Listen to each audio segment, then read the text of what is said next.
What is up? Daniel here with the Virtual Robotics Studio, and we are back for the bumper video. So by rule, you actually have to have bumpers not all the way around your robot, but most of the way around your robot in order to play legally. So we're going to get to building our bumpers, but before we do, let's give our special thanks to First and the Argosy Foundation for making this all possible. Okay, so the bumpers are mostly built of pool noodles and plywood. And on our robot, we're going to do a full bumper all the way around the outside. There are some rules, like you have to have a certain distance from each corner covered in bumper material. The Andy Mark guide has a few different ways that you can build bumpers. We're going to do it slightly differently. We're going to kind of build on what they've done. But one of their options is to just cover the corners. That's the one option I recommend you do not use. So if you're going to follow along with their guide, if you don't like the way we're doing it, I would say do the two-piece that covers the whole robot or with the cutout in the front. But the corner ones, I think from experience, we've seen those tend to fall off more often. And if your bumpers fall off, that is actually a penalty. Okay, so also, if you have a programming team ready to go, we have basically finished the robot. So they could take the robot and be working on programming it when you don't need it for bumpers. But just be careful. Having the sharp metal or the hard metal edges of the robot driving around when you're just testing out your programs is not always the best thing to do. And you can, if you smash into the wrong thing hard enough with the robot, dent the frame up. So it's good to get the bumpers done and mounted on the robot. So you'll need 3/4 inch plywood. So a pretty thick piece of plywood. A bunch of these pool noodles. I think in the kit, you're going to get some Robo Promo. This is I don't know, Cordura material, but this is the fabric that we're going to use to cover our bumpers. You're going to need to make one set of bumpers in blue and one set of bumpers in red. We'll just be making the blue ones in this video, and then you can rewatch it and pretend like it's red fabric the second time through. There is a cardboard box. This was in the AM14U5, that chassis kit. This is the bumper hardware kit. So we're going to be using the hardware in here, most of it anyway. And it's got all the screws and wood screws that we should need to get this done. You'll have to put your team numbers on the fabric. There are lots of ways to do that. You can use iron-on patches, vinyl lettering. What we're going to do is we are going to spray paint. So I've got some stencils and some, I was told that Flex Seal actually sticks really well to the bumper material and stays on there a little bit better than some other spray paints. So I guess, I don't know, it's not really paint technically, but it's going to work well for us. The other thing that you can pick up, and this was not in, so these were all in the kit. Actually, the pool noodles are probably not in the kit. You're probably going to have to go out and find those. But you'll also want some corner brackets. And Andy Mark sells some of these specific to their bumper kit, so you can go there and buy them. I went to Home Depot and found some of these. These are like framing joist brackets. And I think it's 2 inches by, so it's 2 inches by 1.5. And you need kind of that 2-inch length on one side just to get around the corner the way that we're going to build the corner. So anything that's this size or bigger is going to work fine for you.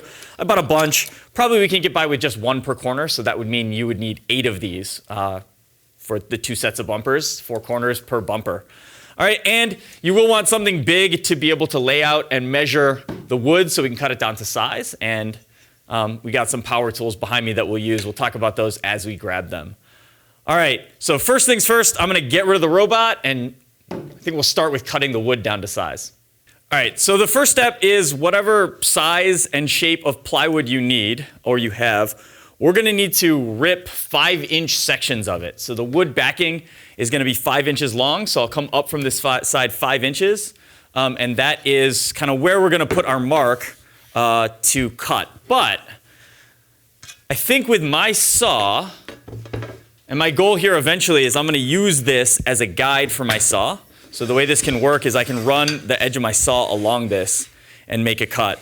And I think it's 2 inches, 1 inch. I don't remember how far it is from the blade to the edge of the guide here. So let's find out. So it is, okay, 1 3/4 inches it looks like. So what we want to do is go through here and depending on how you're cutting this, if you're cutting this on a bandsaw or something like that, it will work. You're going to want to make your marks right at 5 inches. Right? And then that line, so right there at 5 inches, 1, 2, 3, 4, 5, yep, is the line you're going to cut. But because of the way my saw works, I want to clamp this down another 1.75 inches away from this line. So instead of 5 inches, I'm going to remark this at 6.75. So 6.75 right there. And somewhere over here, we'll do another 6.75.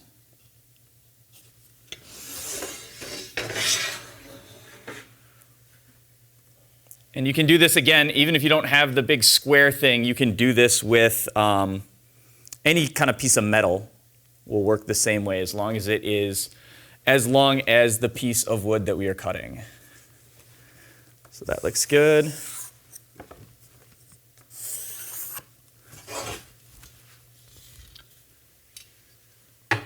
Okay, and then the idea here is, let me take the T part of this off.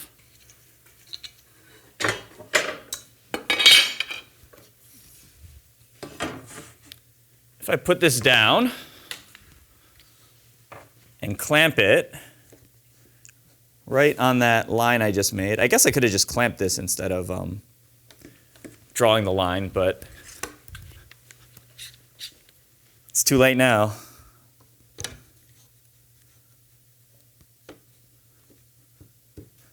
Then that, in theory, when I run my saw on here, will be on the line. Nope, that is wrong. I'm definitely not on the line.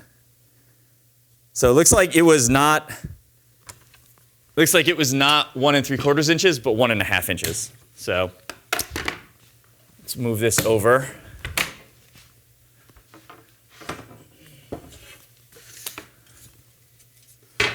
We'll remark it so it is 1.5 inches past the line.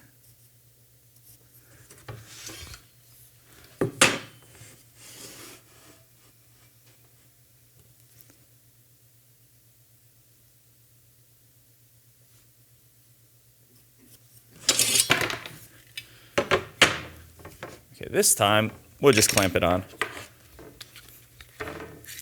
instead of redrawing the whole line. So that one's good, and that one is good. Okay, now, yep, so now my blade is going to hit right at that spot. So unlike some of our earlier cuts where we wanted to cut straight, but having a straight line wasn't the most important thing, on this one, having a nice straight piece is going to be pretty important, and it's a really long cut. So spending the time to clamp up a jig or a guide like this is going to be helpful. I'm also going to go ahead and clamp the wood down to the table just so that it doesn't move on me when I go to cut, and I'm going to make sure that I'm not cutting into the table as well, which means I got to move out a little bit just to be safe. That looks good. All right, so I'll clamp this end down. Clamp the front here down as well. And then we should be ready to make our cut. So our robot too, by the way, it is 27 inches across the front and back. We cut those down, remember, to 27 inches. And then the sides of the robot, you just kind of roll the robot in here and measure that as well.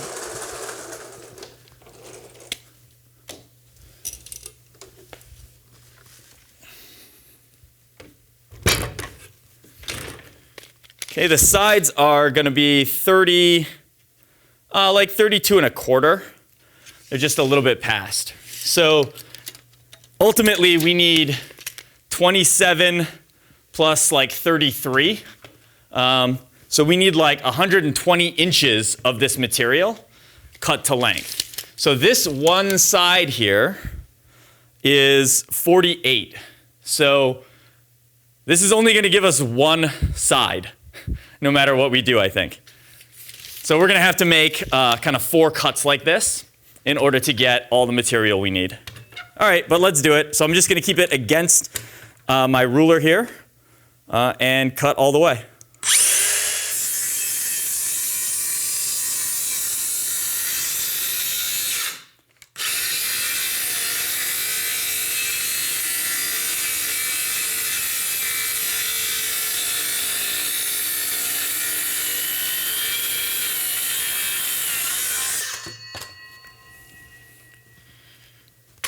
Okay, there is one.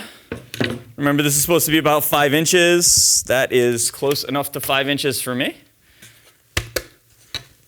And like I said, that'll be one side of our bumper here. We got to repeat that process, I guess, 4 more times so we have enough material to go all the way around our robot.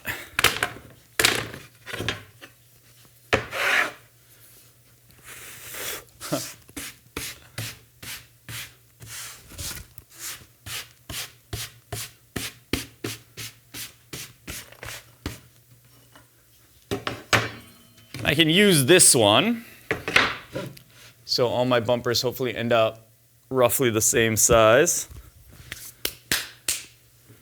And then from that, I just need to add that 1.5 inches.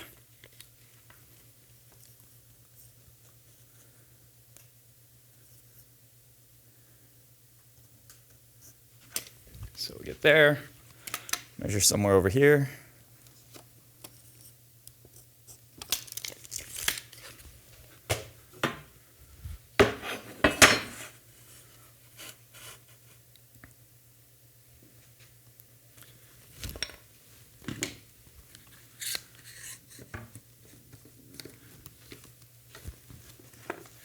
And we'll just clamp this down on both sides. There's the mark.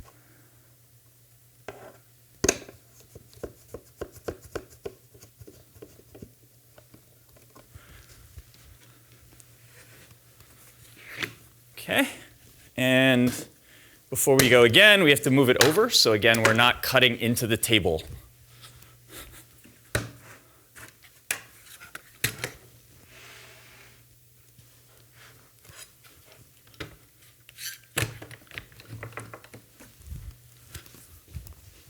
That should get us clear. And we're ready to go.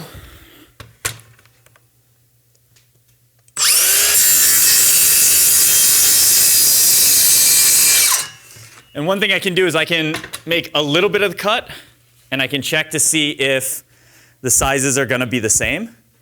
And they are pretty close. It's maybe a little bit smaller. So remember, since I don't need the entire length, I've got some extra on the end. I can make a small adjustment here. So I can just bump this over by the amount that it felt like it was too short. And I guess we'll do kind of the same thing on this side. And then we can try it one more time.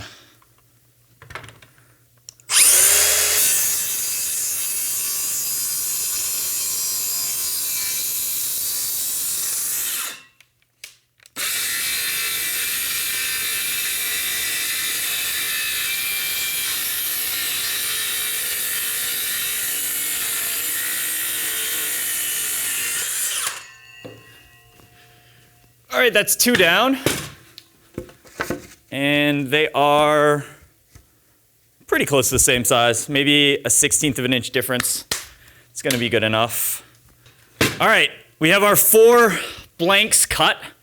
Okay, so we could have, cut this down exactly to the size that we wanted on the frame of the robot here, but instead, what we're going to do is we're going to use instead of measuring it right and cutting to that length, we're going to use the robot as our template. So as we go around and fit our bumpers around the robot, we'll actually mark it to the frame so that we're sure that the bumper pieces fit exactly on however your robot got assembled, because they're all going to be slightly different.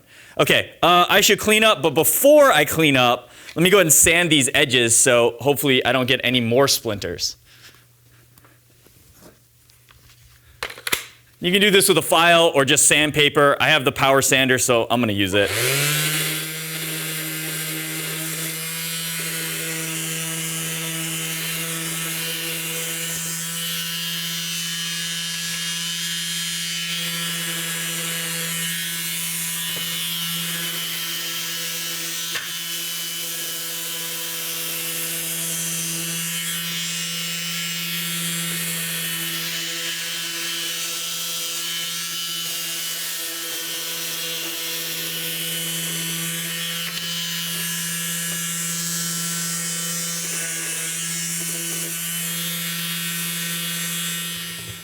All right, that looks good. Time to get the vacuum out. We'll be back as soon as it's cleaned up. All right, so we need to now kind of understand how this is going to attach to our robot frame. And there are the two different bumper mounts in this kit. So we have the front and back ones are sort of these triangular shaped, bigger, open-ended ones. And then the side ones are these little I don't know, like little open boxes. And one of the issues that we've seen over time is the front ones work well. They just bolt right in on the top. They're very easy to find. We can bring our wood up, clamp the wood in place, and actually just drill right through those holes into the wood so we know everything's going to line up. The side ones, though, because they go into this kind of corner pocket over here, they sit inside of here this way, it's a lot harder to be able to know where to drill the hole on the wood because we can't just trace through where it is after it's mounted to the frame of the robot. So these brackets, we've had a decent amount of trouble with. I've watched teams struggle to get their bumpers changed while using these brackets. So one of the suggestions I got was to not use these, but to just use the front and back ones and change the bumper into one solid ring box that goes all the way around the whole robot to make up for some of the strength of the missing mounts. So that's where we're going to start. And then at the end, I'll give you kind of a couple pointers if you want to try to add some custom side mounts to make it even stronger. So we're going to get 4 of these top and bottom, or these front mount bumper brackets. And what we want to do is we just want to be as far kind of to the outside as we can when we attach it down. But there is a couple problems. Number one is, and we're going to be using these very long bolts for this. But one of the problems is the hole that I would want to use right here hits this bolt that we did on the bottom. So this bolt right here would be in the way. So the best we can do is we can use this hole right here. So I'm going to pass a bolt up through that hole and just kind of have it in place there. And then we can kind of see the next hole that we would need, right? If it's that hole, the next hole is going to be this hole. And obviously, we can't use that hole yet because there's wood in the way. So we're going to drill that out. And I think you can drill this from the top, but I think it's easier to get it accurate if you drill it from the bottom. So again, if we're doing this hole here, we're going to need to do this hole right here. So I'm just going to drill the wood out of that hole. And depending on how you mounted your electronics, you should check and make sure there are no electronics in the way before you do that. I'm going to take another long bolt and pass it through. By the way, that was a number 7 drill bit. So it's the size hole for the number 10 bolts. So it's like a 3/16 size hole. But it's better if it's a little bit big. So that's why I use the oversized size of a number 7. So I'm going to tip this back down now. Okay, and got to kind of still hold these up from the bottom so they don't fall through. And I started playing with it and it fell through. So you know that happens. Let's see. Actually, I went on an angle. So it is this hole. All right, so if you do that the same way that I did, you'll kind of have the bolts that held the frame together, and we had to kind of skip 2 holes to be able to fit this one through. And then 1, 2, 3, 4, 5 holes in between. So we would drill the 6th hole. And this bracket will just sit down on top like this. And then on the inside, get this kind of around where I can reach it. On the inside, there are wing nuts in this bag. So that's what we're looking for, are these little wing nuts. And those will just screw down onto the bolts that we have.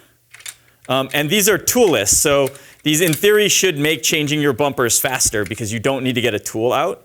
You can just kind of tighten it with your fingers. And then if you have to, on the bottom, it is a Phillips screw. So you could always screw that in from the bottom if you need to. But I'm going to go ahead and tighten 2 of these down. Or tighten one of them down, drop the other one on the floor first.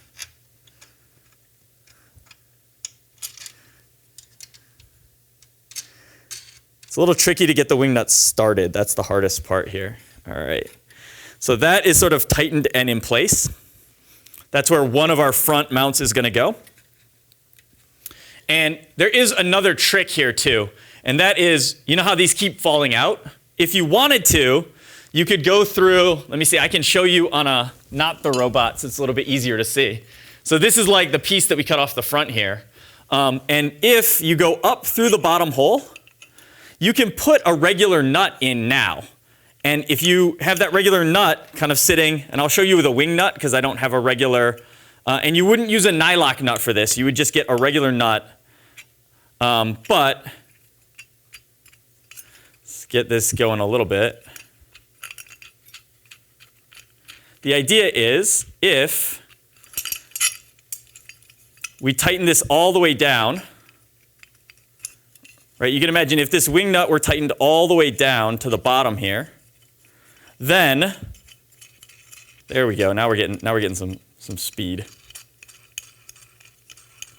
I just realized I'm going to have to undo this afterwards too. So, and you could use a wing nut for this too, but I think regular nuts are cheaper. But the idea now is if I have this all the way down here and tighten down, then this bolt doesn't move. So that bolt will now be trapped in there. And the bit sticking out of the top will just always be there. It can't fall through the robot like it did on me earlier. And so you'll be able to just kind of drop your mount on and put the wing nut on. So that's something that is probably worth doing if you have some extra 32 nuts. You can kind of lock it in place like that. All right, I'll just leave this alone and we'll keep working with the ones we have. So again, here, we're going to tip this back up.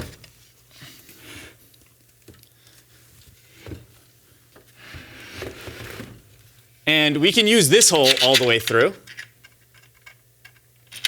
That one's going to work fine. But the next one, which again was 1, 2, 3, 4, 5, and then the 6th hole. So 1, 2, 3, 4, 5, and then the 6th hole we have to drill through. And remember, check to make sure you don't have any electronics there. 1, 2, 3, 4, 5, drill the 6th one. And then we can feed this one through as well.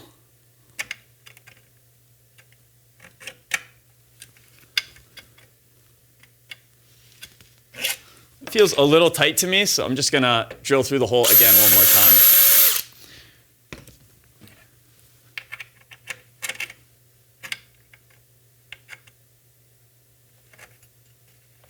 Is that on an angle? I can't tell. All right, I'm going to tip the robot down, and then I'll be able to see what's going on better. All right. Back down to this position. So that one is through. Is that straight? No, that's crooked. That's definitely crooked. All right, so it should be over here.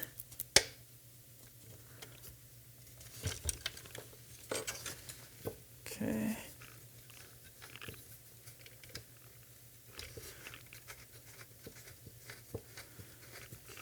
That one's still a little tight. Probably worth drilling it one more time, but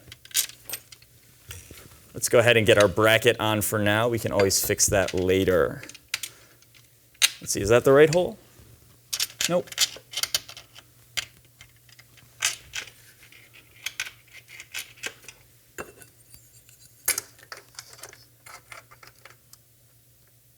Actually, hold on. This side, I think we can move one more over from where we are right now. So let's take this out. Just realizing. Because this side was the side with 10 instead of 11. So I want to make sure I'm in the, I think I went through this hole for my first measurement. I definitely want to be in the very edge hole over here for that first one. So if we're there, then 1, 2, 3, 4, 5. Yeah, so I think we wanted this hole here. So that's fine. We just have an extra bonus hole. All right, so those two. Now we'll tip it down and get those through. And you can see all the time I'm spending trying to get these bolts in. This is what you would have to do every time you're changing the bumpers if you don't add that extra nut on the inside. But if you do add that extra nut, the one thing you have to watch out for is don't hit the posts on anything because they'll be sticking up there all the time. And if you bend them, that's also not great. Then you'd have to change the bolt out.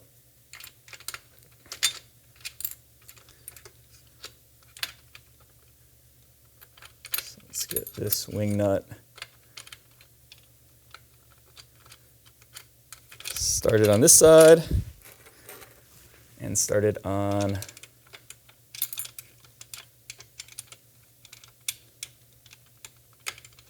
There we go.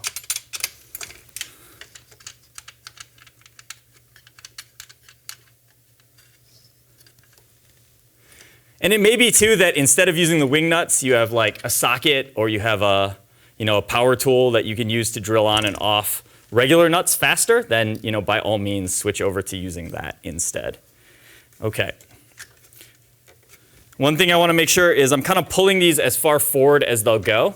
I want to make sure that I'm at least flat with the front of the robot here. And just to double check that we are as far forward as we can, I am going to just tap them forward. Okay, yep. So if they're too far back and we go to attach the wood onto them, right, then the issue is they might hit the rest of the frame. So if we're forward just a tiny bit, like it seems like we are in this case, then we're in good shape. All right, so that is the front. Let's go ahead and get the brackets attached on the back, and then we'll come back and get our wood. Or that is the back. Let's go ahead and get our brackets attached on the front, and then we'll come back and get our wood attached. So we'll spin this around. And we're basically going to be doing the same thing here. Right, so this hole. So we can tip it up. So we're going to use this hole. So 1, 2, 3, 4, 5, drill the 6. And then from this side, we're going to use this hole. So 1, 2, 3, 4, 5, drill the 6.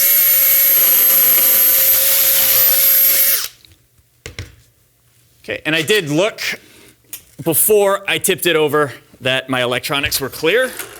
You should also make sure you're still doing that as well. All right, and let's get the brackets attached on this side now.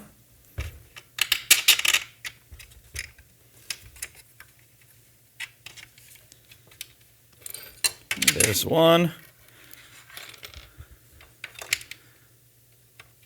Wing nut going.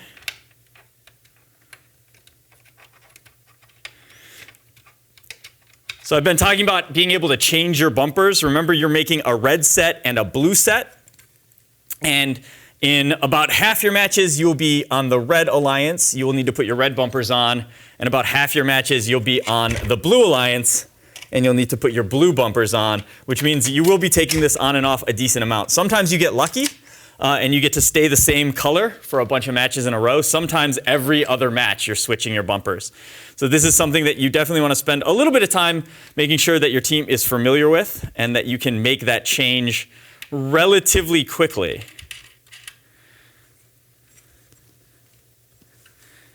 All right, so those are kind of tightened up. I'm going to, again, tap them forward. That seems pretty good, and we'll just make sure that's as tight now, kind of as I can do without the screwdriver.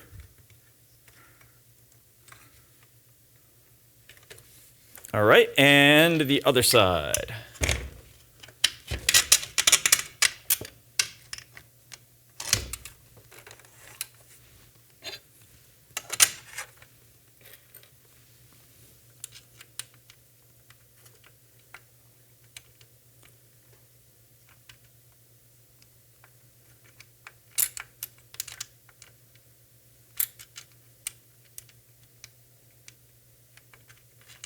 There we go.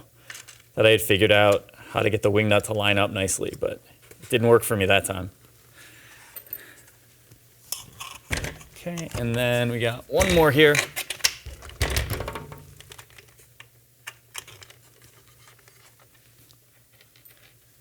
Let's tighten our last wing nut on.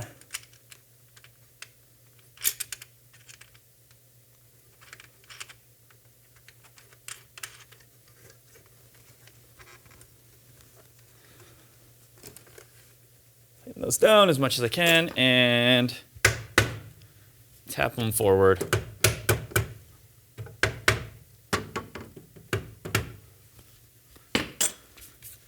Yep, that seems good. All right, so now we have the mounts on, the bumper brackets on. So our next step is going to be to start fitting up, cutting and fitting up our wood. So let me actually grab a container for all that stuff so I don't lose any of it.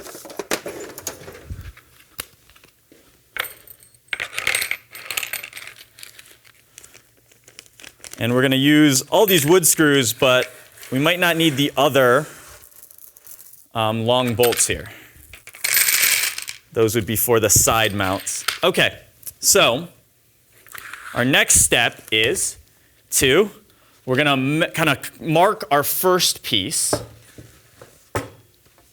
And the way we want to mark our first piece is we're going to want it to be flat on one edge.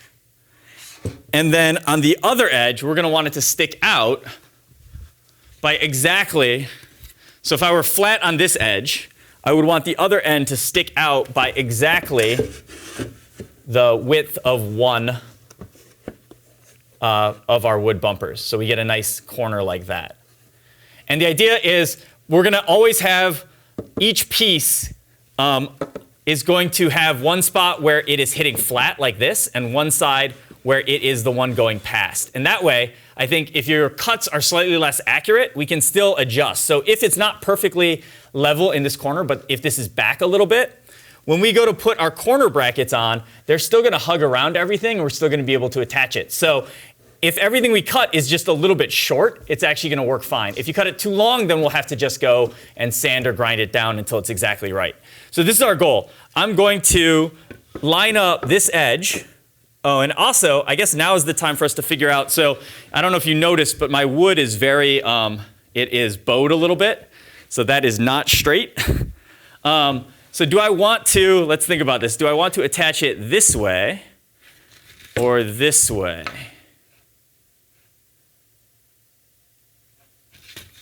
I'm not actually sure which is going to be better. I think the front and back ones I'm going to attach so that it's curving this way.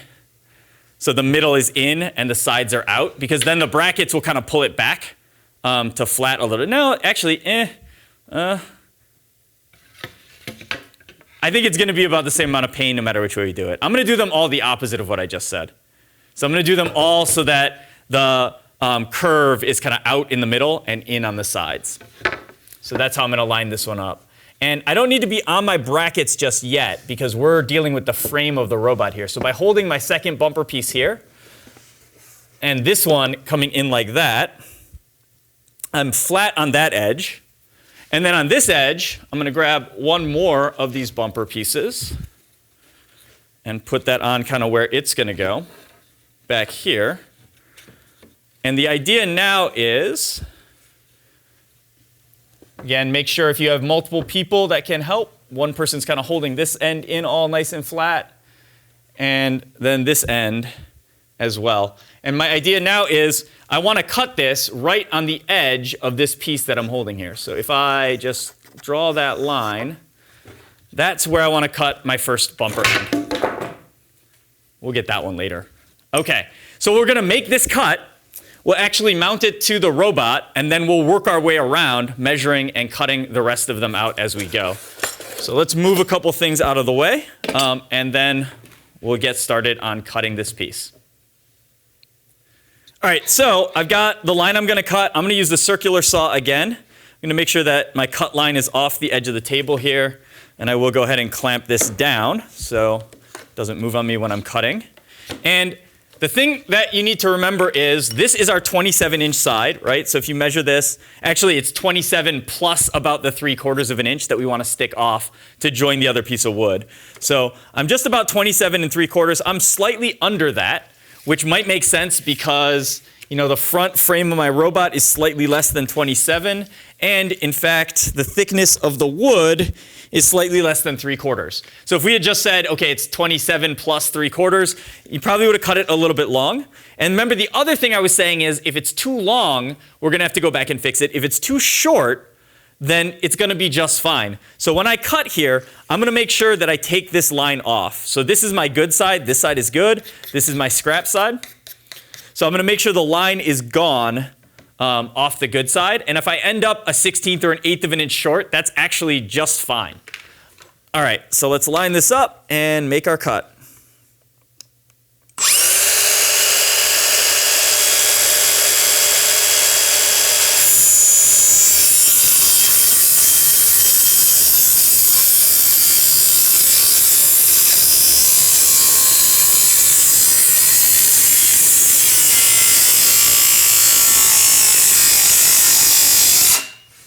think I need a new battery. Hold on.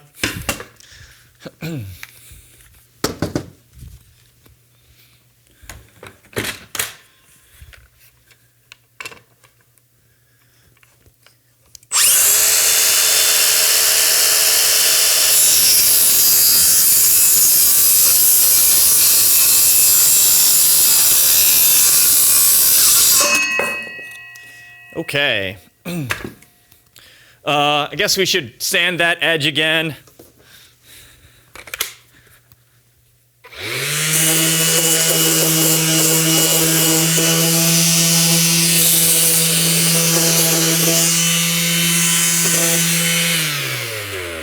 And you can see I'm getting a decent amount of, kind of breaking on the ends when I make those cuts. It doesn't really matter. This is all going to be covered anyway.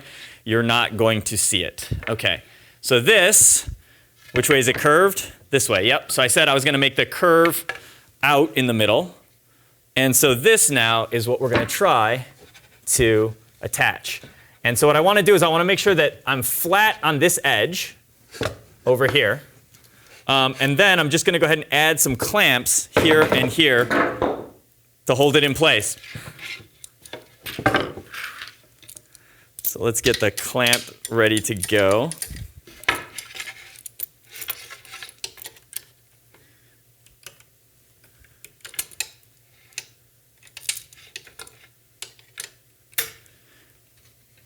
Okay, so one thing we want to check is when this is lined up, even with the top of our brackets, there is a rule for how tall the bumper can be. And the top of the bumper zone is 7.5 inches. And right now, we are just under that.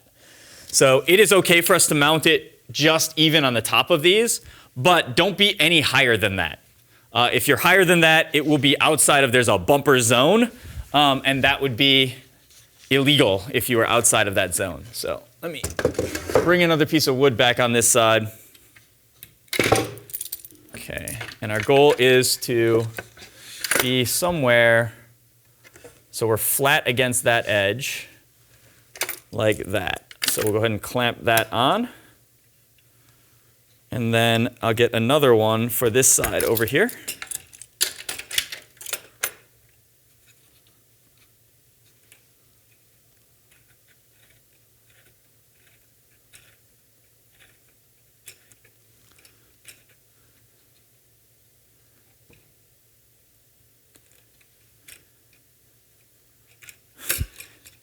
All right, and it's a little too tall, so I'm just going to tap it until it's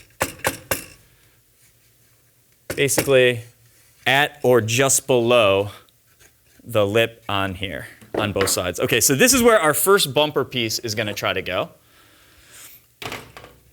Now, we can start with our next one on here, and we're basically going to work our way around. So this is the side it was sticking out. We're going to say, okay, this piece needs to then go ahead and get flush up against that. And then on the other end, on the back side over here, we're going to need to be sticking out by one more thickness of a bumper. So let me grab the one I threw on the floor earlier. So that one needs to go to there. And so if I can find my pencil, I can mark it. There we go. And so making sure that's all the way over and flat against that one. This one comes in. I do want to make sure I'm going to have this piece. Oh, I put the robot on my tape measure over here, so hold on.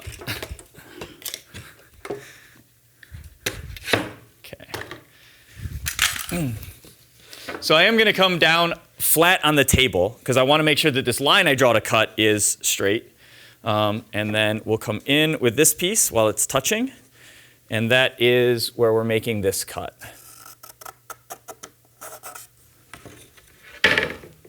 Okay, we'll sort of try to get ourselves enough space over here for it.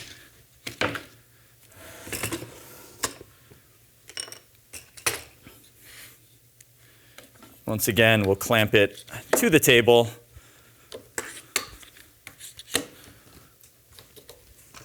And then we will make our cut. And once again, the shorter side is our scrap. The longer side is the side we're keeping. I want to make sure, if anything, I miss a little bit onto the long side to make my piece a little bit too short.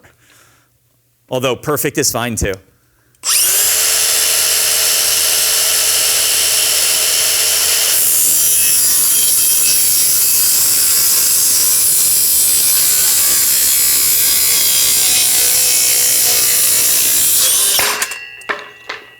All right, sand it.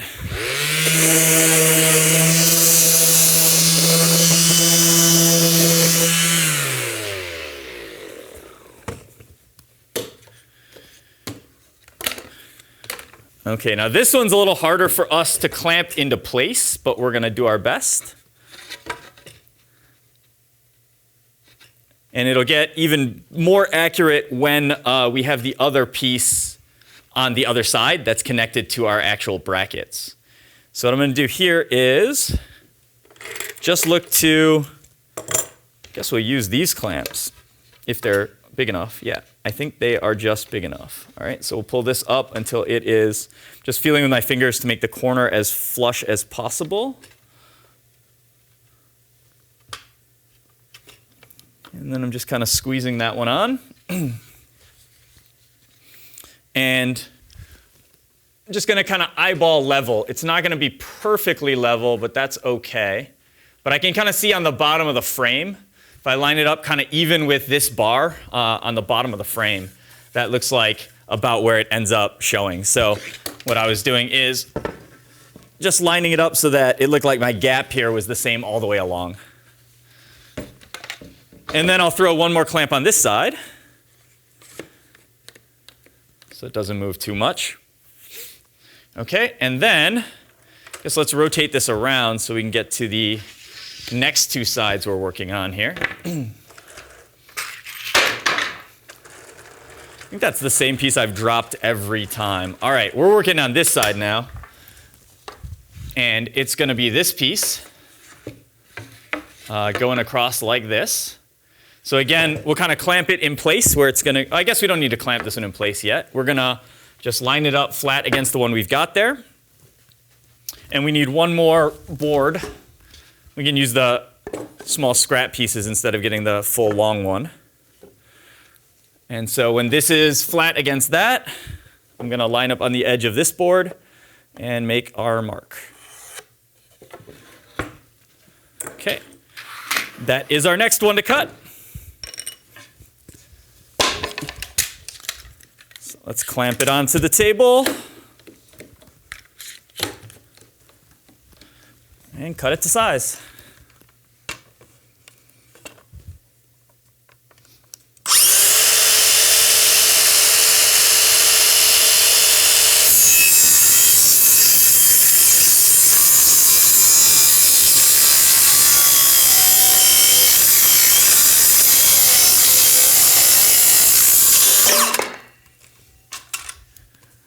There we go.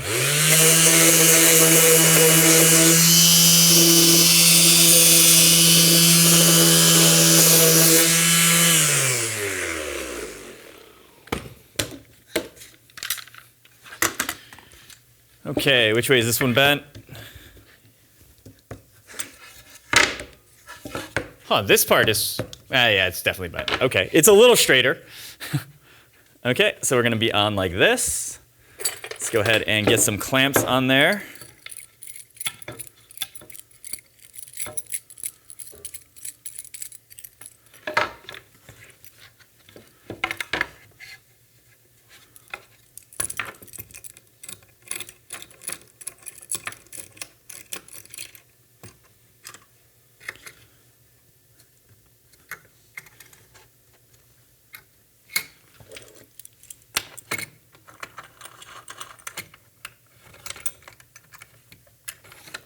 Put this one all the way to the edge. Okay, I'm just kind of checking the alignment here. And remember, this is low. They don't match. That's okay. This is the one that I want to match to my brackets first, and then we'll adjust the sides afterwards to match the fronts and backs. So that seems pretty good. That seems pretty good, but maybe a little high. So again, I'll just kind of, tap it until it feels like it's the same everywhere. Cool. Make sure that's tight. All right, and now we have to cut our last piece. And pretty much everything is set up for us now, so we don't even need that extra scrap piece. Let's figure out which way this one's bent. Okay, that way. So we're basically going to,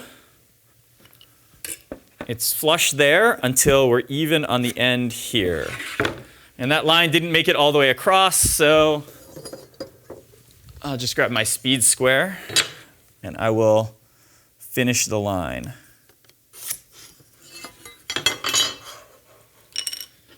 Okay, let's cut this one.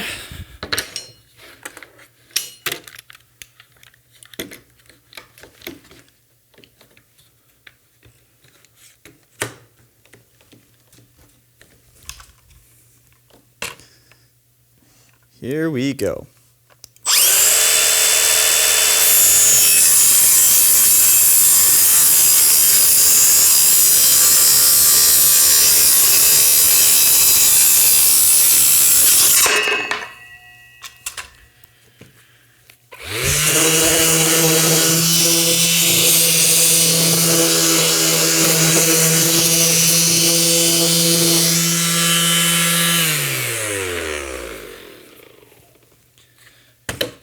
All right, and we're going to see how we did with this one in place. Okay, so what I'm looking for now is just, are any of these sticking out too far? This one is maybe just a touch too long. This corner is pretty flat. This corner, well, also we're not in all the way, but that's fine. I think is going to be pretty even as well. So I think it's just this last one here that I made, and I cut it just the tiniest bit too long. I think it's actually good on the bottom, but the top is a little bit long. So let me just go ahead and hit this on our sanding wheel really quick.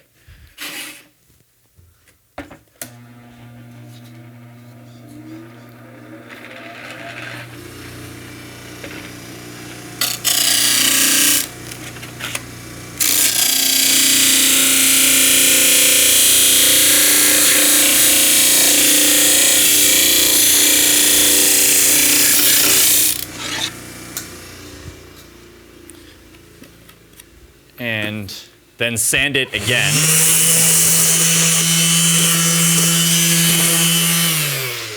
And this is why I was saying, if you cut it just a little bit too short, that is okay. All right, yep, so now I'm good. Now it's just a little bit shorter. And I think what happened was I cut it on an angle, a little bit of an angle, so one side was sticking out a little too far. All right, so I think this clamp is a little loose because I just moved it. Let me tighten that up. All right, so now what we're going to do is go back and get all four pieces clamped up exactly the way we want it. So this one here is pretty good. I guess there's a tiny gap there. But let's go, I guess let's go around as we did it the first time. So the front, I did tug on it a little bit and unclamp it. Okay, so the front feels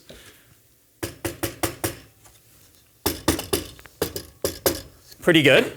Yep, and I'm doing it just so there's a tiny lip on the top here. Okay, so the front's good. Now let's readjust. Actually, we got to go all the way around and do the back next. And wait, sorry, that was the back. Now we're doing the front. I don't know why I keep getting the front and back on this robot confused, but anyway, so this one, I think that is actually pretty good except for this gap here. I left a small gap there. So we're going to try to take that gap out first. So we'll slide over the rest of the way until it is touching. Okay, that feels good. And then we'll go ahead and reclamp those. And adjust the height. basically till it feels like the way the front one was attached.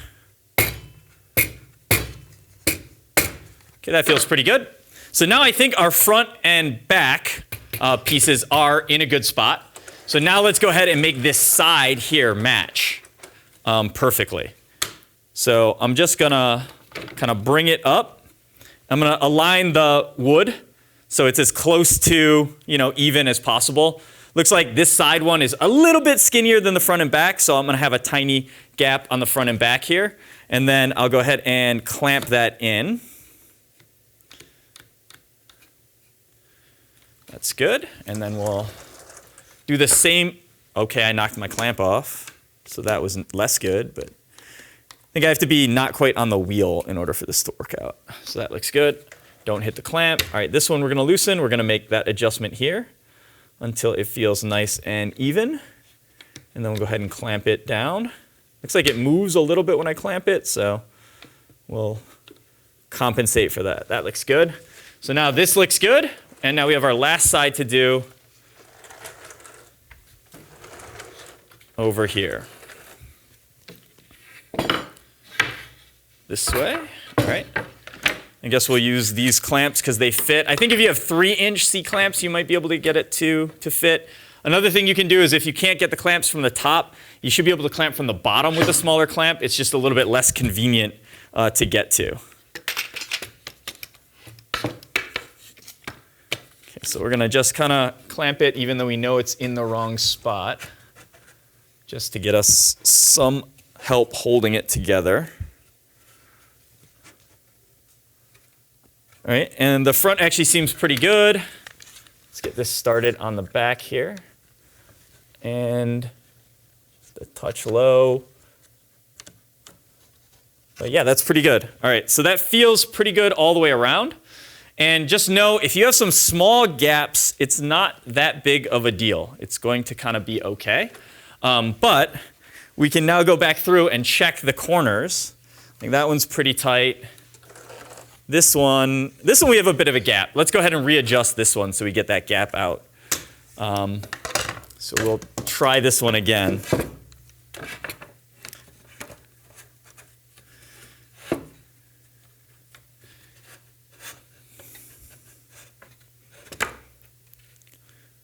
So that's all the way in, and it's touching, and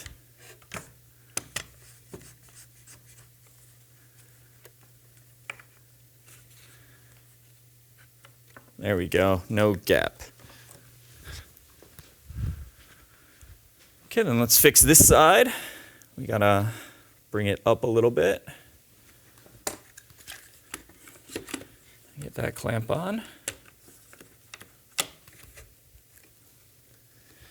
And I think it moved on me on this side when I was fixing or adjusting the other clamp. So we'll adjust that one back up and reclamp it. That feels pretty good. This height is still pretty good. Okay, then the last place, uh-oh. Come on now, clamp. Don't let me down.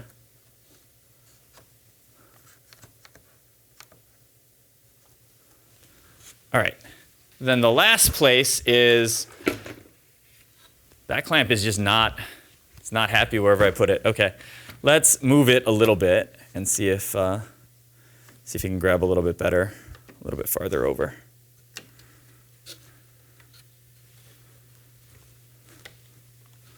Okay, that seems good. All right, and then I'm just checking this last corner, and it's pretty good. I might tap it this way just to try to take any extra bit of that gap out. I think where I sanded it, I rounded a little bit, so we're touching in kind of on the bottom and middle, but the top has a small gap, and that's okay. All right, so now we are good all the way around. Everything is relatively level and even the way we want it to be. We're going to do one more check before we start doing anything else, and that is that it is all under 7.5 inches. So that is, and then I think this side will be way under, but we might want to tip it up and see. And it still is. So one of the things that this robot has is the middle wheel is a little bit lower than the outside too, so you'll notice the robot can kind of rock back and forth. That's actually what we call it. We call it a rockered setup. And the idea is by having the middle wheel lower, the robot turns better, but it does mean that we have this height and we have this height. It also means that when we're firing the notes out, we can fire at this angle or this angle. So that's something else we're going to have to watch for when we get into testing it. Okay, but now we are ready to attach these pieces of wood together, and then we'll attach them to our brackets. And then we'll be able to take this whole thing out and start covering it in pool noodles and fabric. Okay, we are now ready to attach our corner brackets. Remember, I bought mine at Home Depot. Andy Mark sells a specific one, which might be even nicer for this, but we're going to add one of these to every corner to help hold our stuff together. And the key is, if you get ones like mine, they're not the same length, right? Like we have a long side and a short side. The short side goes into the piece that comes through the corner. So like this piece comes all the way to the edge of the corner here. That gets the short side because those screws will go right into that piece of wood. Then the long side goes into the other piece because we have that, you can kind of see that first 3/4 of an inch on that bracket is useless. So we need that extra space to get over to be able to drill these other holes. All right, so let's go ahead and do that. And this can go anywhere along here. I'm going to just kind of do my best to center it. It doesn't have to be perfect as long as it's holding stuff together. And then these are number 8 wood screws, I believe. So the proper size, we're going to drill a pilot hole first before putting the screw in. And I believe we want to use a 7/64 drill bit. So what we're going to do is kind of line this up where we want it to be. And I'll go ahead and drill a 7/64 hole here. And I went all the way through, but you don't really have to. We just got to get it deep enough for the screw to start. And then if you have to, use a Phillips screwdriver to screw that in all the way. If you have the bit for a drill, you can also use that. Okay.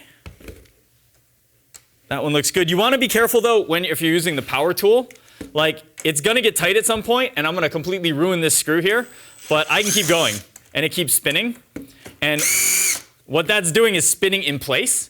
So now this screw is not holding as tightly as it should hold. So you got to be careful for that. If you find that's happening really easily, then something you can do is drop down a size in your pilot hole drill bit. So I did 7/64, but that felt like maybe it was not quite tight enough for me. And some of the sizing of the drill bit depends on how soft your wood is. So I'm going to actually drop down to 3/32 for my next hole and see if that works any better. Okay. And another thing that you can do, if you wanted to, you could measure this for how deep you want to drill. And you could put a piece of tape on the drill bit, like right here. And then you just drill in until the tape is touching and stop. If you're worried about drilling through, I don't think I'm going to hit anything drilling through on this side. But on this side, we have to be a little careful because if we drill too far, we're going to start drilling into the metal frame that's there. So that might be worth doing. Let's go ahead and grab a piece of tape for that. Got some blue tape here that we're going to eventually need anyway. So I want to drill just almost to the end and then stop. So that's where, if I put a piece of tape on my drill bit, I know to drill to that point. Okay, let's do another one.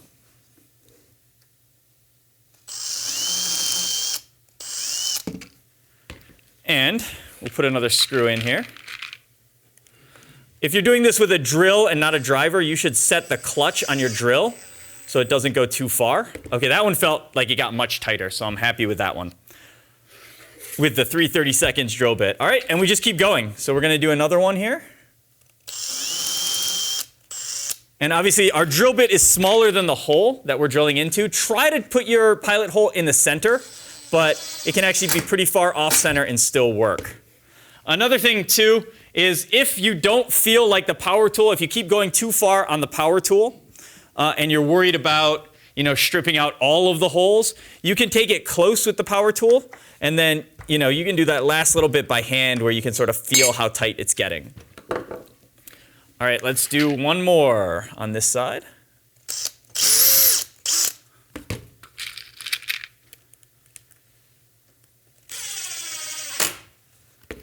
Okay, that feels good. And then we're going to rotate it, and we're going to do the other side of that bracket.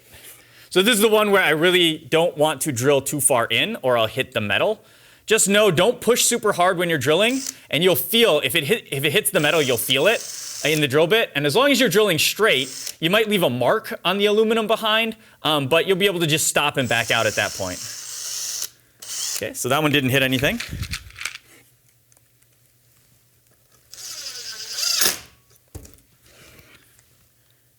Next up, yeah, in the middle of that hole. There we go. And we're still good.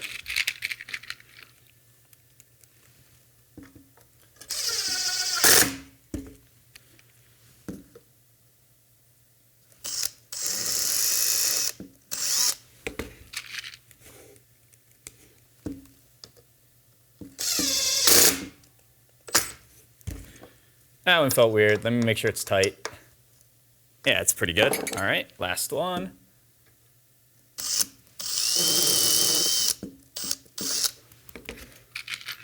And by last one, I mean, you know, we have 3 more brackets to do after this.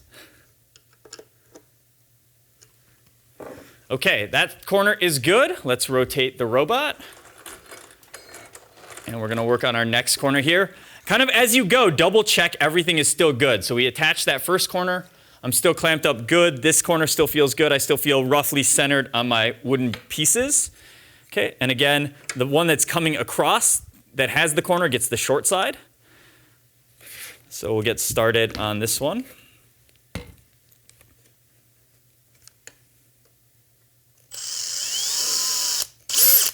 And I have no idea why I chose that to be the first hole. I don't think it matters where you start. So pick your favorite.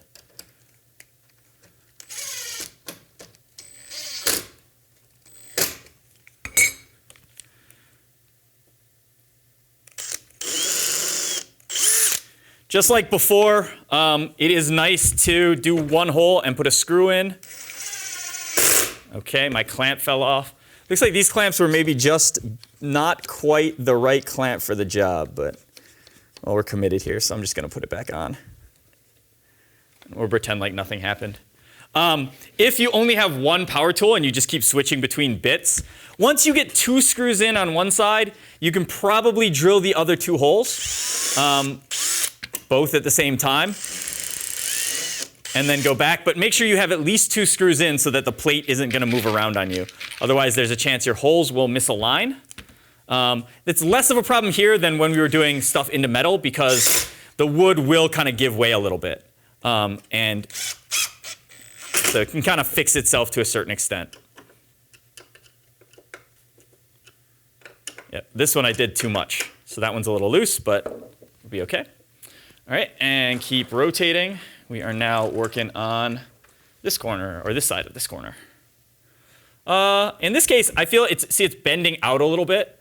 Might be because my wood is bent, might be because my bracket's not exactly 90 degrees. Either way, I think it's fine, but I think what I want to do is I'm going to do one of the far holes, but I'm going to also push in while drilling it, just to make sure that that hole is where I want it to be. And then this one should pull it nice and flat, and we should be good to go from there.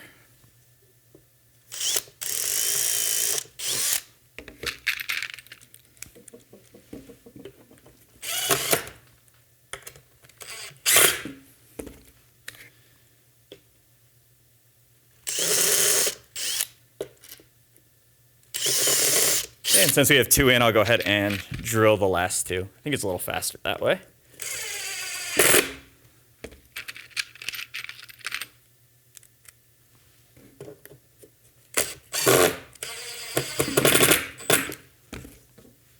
See if that one went all the way. Now, there it is.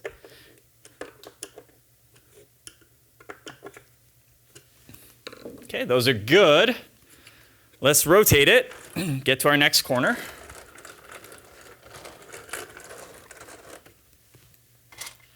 Same deal as before. The corner is on this piece of wood, so it gets the short side. And just try to put it in the center, and here we go.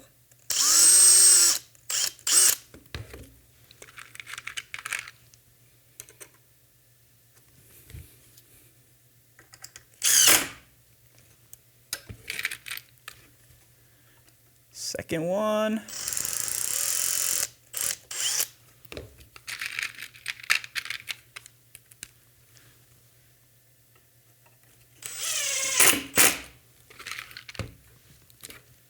And then we'll drill the last two.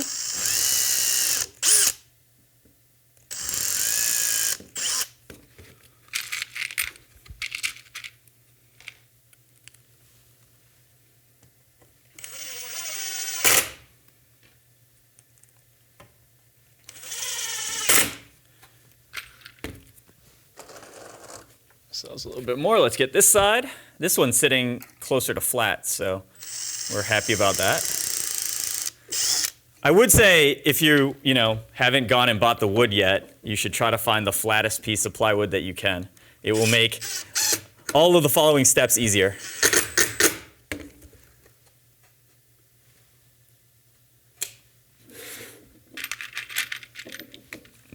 Drill.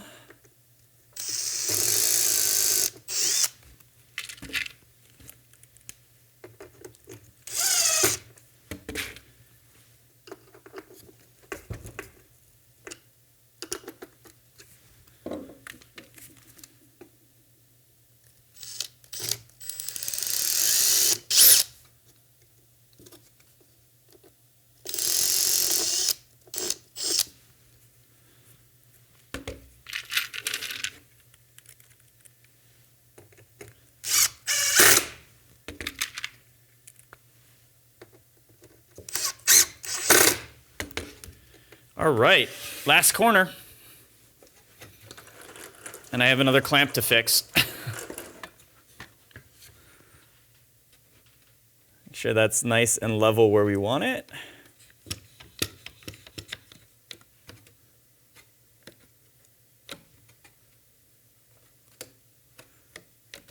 Seems reasonable. Okay, and last bracket. Side that's on the corner gets the short side. Let's fix the clamp again. Getting pretty close to going and getting my giant clamp for this, but we'll give it one more chance.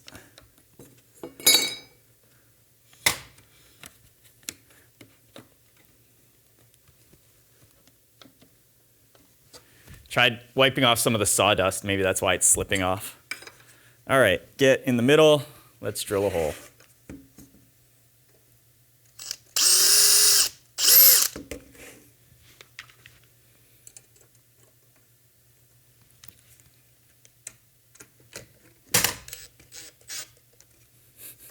Okay, I'm getting a different clamp, but we can still put that screw in.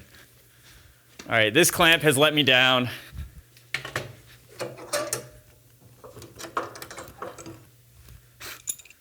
This clamp will not let me down.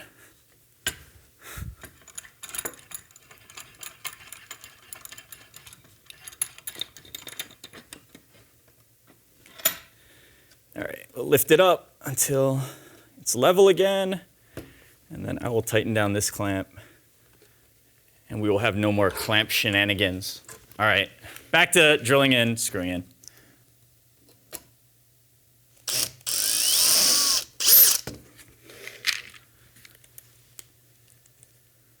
I don't know if that top one went all the way because I was distracted by the clamp. All right, looks good.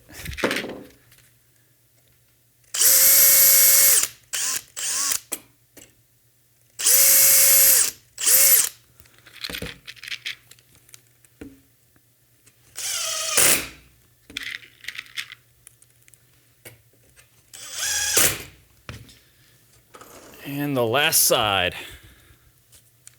This one is, again, pretty bent out, so I'll do my best to kind of squeeze it in just so I'm in the right spot when I drill this first hole here.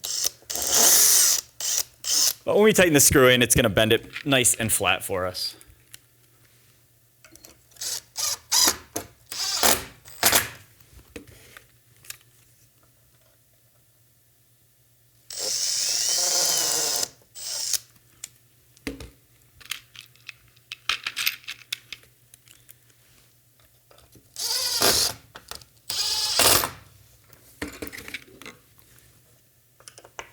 Definitely want to check that one. All right, that's tight.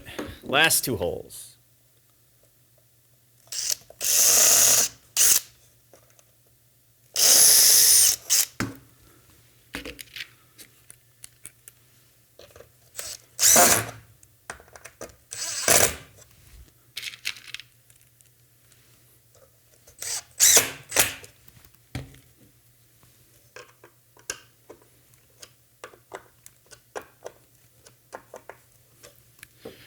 Okay, at this point, we should be ready to attach our brackets. So now that this is all one piece, we're kind of connected and we're happy with kind of how it goes. We can probably drill and attach these brackets to the wood, but I want to do one more check first just because I'm paranoid. Let's take off all the clamps. And what we want to see is we want to see the ability for us to take this whole box off the robot and put it all back on. If it doesn't fit after we take it off, then we're going to want to correct that before we commit to attaching it to our actual brackets here.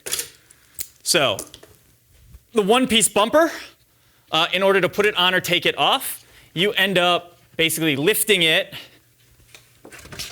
up over the top of the robot, and then it goes back on.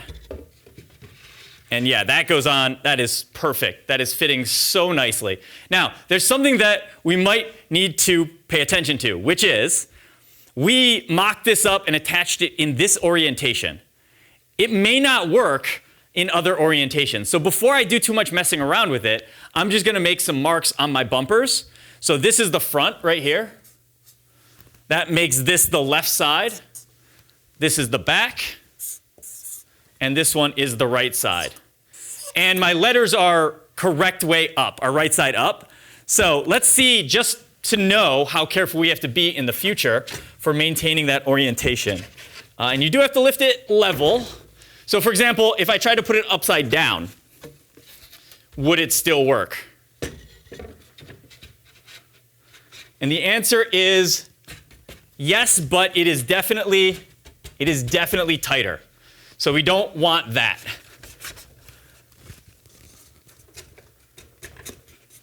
Oh yeah, that would be no fun to have to swap bumpers with.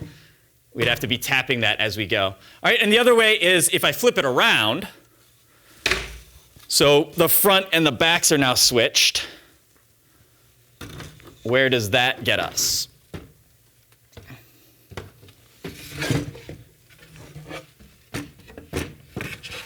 That actually still fits just fine. So we could rotate it, we just have to make sure our top stays our top. Although there's really no reason for us to not just keep the front, and the back, the back. Okay, so now that I'm happy with how this works, going on and coming off, we're gonna put it on, and we gotta go back around and reattach our height, reset up our height, so our height is exactly where we want it to be. Okay, and we do still has to go on relatively evenly. All right, so now I'm going to work on those clamps that I just took off, putting them back on exactly where they were before. And I'm going to go all the way this way so I have room to drill. Okay, and then this one. Again, all the way this way so we have room to drill.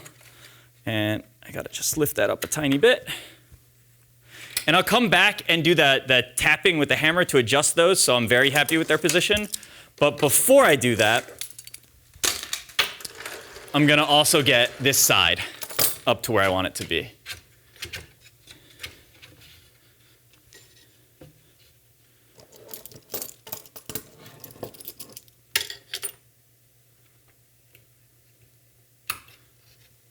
Oh, that was definitely low. And aim a little high, actually, here, right? Because it's easy to tap it down. It's harder to tap it back up. So if you're a little bit too high, we'll be able to dial it in with the hammer. which is kind of strange. The hammer is our precision tool. Okay, so now we're going to do the same thing. I'm tapping until I just feel a lip there starting to form. The clamp might be too tight. You can tell I'm not winding up and taking huge swings here.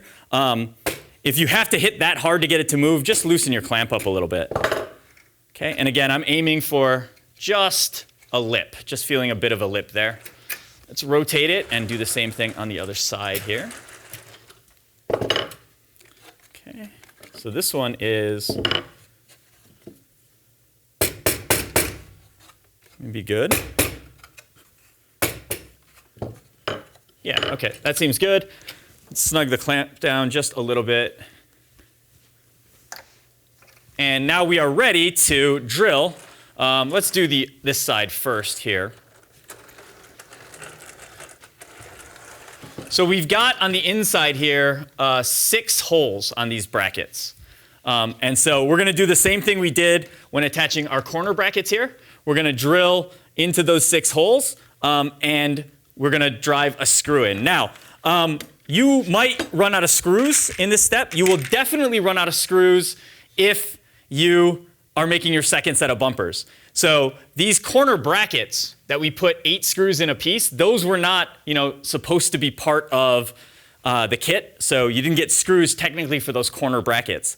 So you probably will have to go to the store and buy some more of these Phillips screws, wood screws. They are, I believe, 1/2 or 3/4 inches long. I think they're 3/4 inches long, and they're countersunk screws. And so you can get the same ones. You can get ones with the rounded heads too. If you're buying these corner brackets from Andy Mark, just go ahead and throw a bag of screws in there. They sell them as well, and that'll save you some time. All right, and this time, I guess we don't really care if we drill too far, but if we did, I would probably have to put new tape on because I messed it up at some point. So we can get to not all of the holes to drill. So for example, the bottom hole here, I can't do because the bumper mount or the battery mount is in the way. I can do the middle one because there's room for me to drop my drill a little lower. So I'm going to kind of do the ones I can get to. The other ones, we can take the bumper out. We can take the whole structure off and pick up any missing holes. As long as we get like 2 or 3 in each mount, that's going to keep it from moving, and we're going to be good to move on to the next step. So line that up in the center. And if you pop out the other side, that's no big deal. And then let's go ahead and drive our screws in. Okay, that's a funny angle. I'll just finish this one by hand. Especially the first one. I want to make sure the first one is nice and tight, but not overdone. All right, next hole. We just keep going here. So this one I can get to no problem.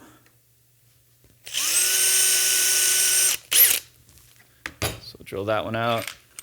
Get another wood screw.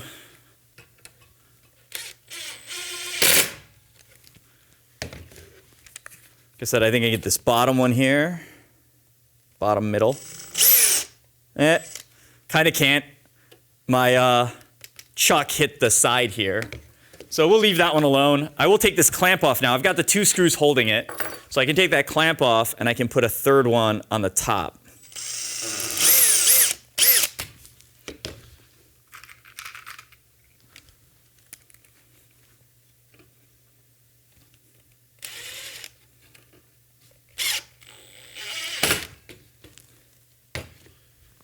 Okay, let me check that one.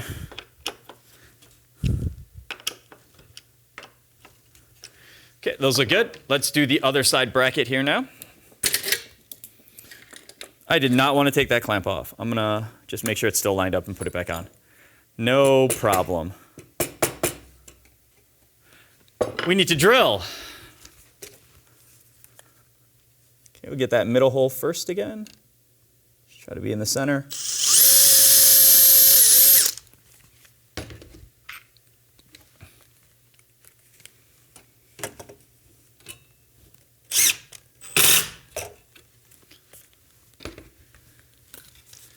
And get to this one.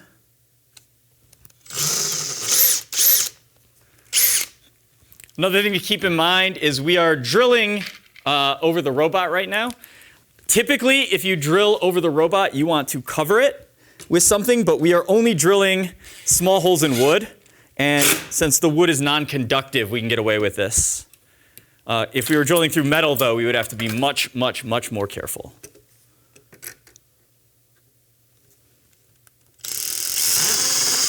Okay, so I could take the clamp off now that I had 2 screws in holding everything in place. So we'll take the clamp off and then get our 3rd screw in.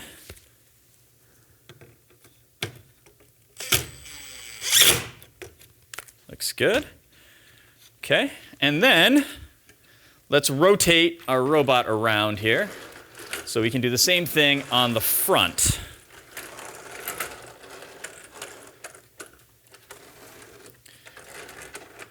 Okay, so same thing, except it's going to be harder to get to all of the holes on this side. I can definitely get to at least these 2. So that's what I'm going to focus on. Middle hole is good, no problem.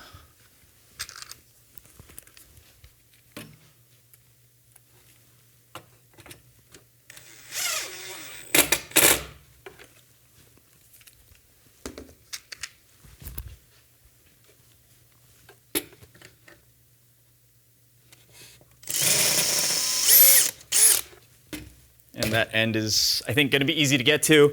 And I don't think we'll be able to get any more on this side, on the front side, because our vertical posts are going to get in the way.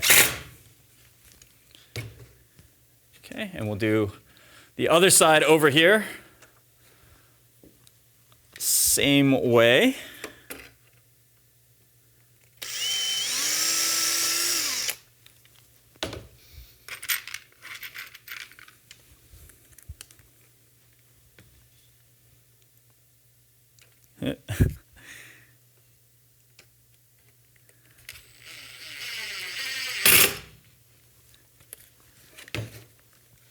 And we can do one more.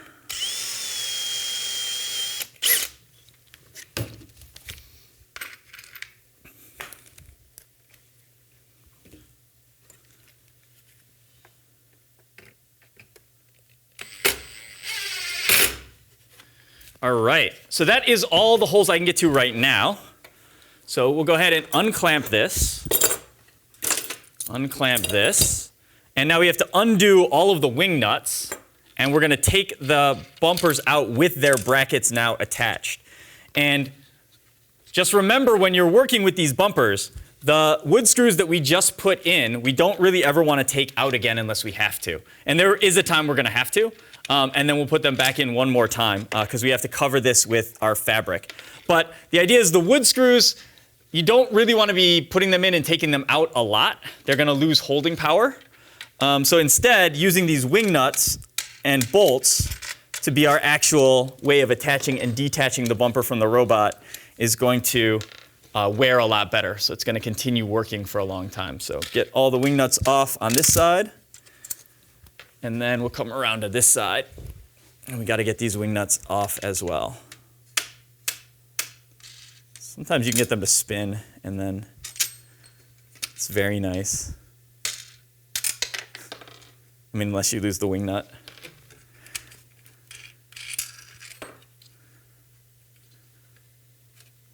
Wow, that one's tight. There we go. Okay, so we're going to do one more quick test here. So we should be able to lift this out of the robot. Now the bumper mounts go. All right, and we should be able to bring this back down, have it line up, and pop in our bolts. I'm not actually going to put all of the bolts in, but what I'm looking is, like, can I put the bolts in? So I'm looking back down where the holes were drilled, and do they line up, or can they line up? And it looks like on the front here, because of the bow on this piece of wood, sorry, the back here, the bow of this piece of wood has pulled my bracket out a little bit, so this bolt does not go in directly, but if I just push a little bit, it does. So I think that's going to be okay. One thing that we could do is we could drill the hole out a little bit bigger, so you could make your either your bracket hole or the bottom hole a little bit bigger, but it doesn't feel that hard for me to push this to get it to line up. And again, if you get straight plywood that's not bent, you will not have this problem. Okay, let's take the bumper off now with the attached brackets. And I'm going to set that down. Our next step is going to not need the robot. So I guess, give me a second. I'm going to clean up again, move the robot out of the way. We'll come back and we'll finish attaching the brackets and then start covering our bumpers in pool noodles. All right, now that this is out of the robot, we have the ability to kind of access our brackets a little bit better. One thing that you will notice is this is pretty sturdy, but there is some ability for it to wiggle side to side. Now, there's a few things that you can do to make this even stronger. I'm not going to do them on this set of bumpers, but they make corner brackets as well that run like along the top of corners. So what you could do is you could have one that goes like, I think the shape would be something like this. So it would go from there to like here, and it would sort of be this whole shape like this. And they're usually, about 1/8 of an inch thick. And you'll have like holes here, here, here, here, here, here, and here, something like that. So you do the same thing, just pilot drill your holes and then screw it in. And adding one of those on the top and bottom will make this frame even stronger. So that's something that might be worth doing if you have a little bit of extra time and a little bit of extra money.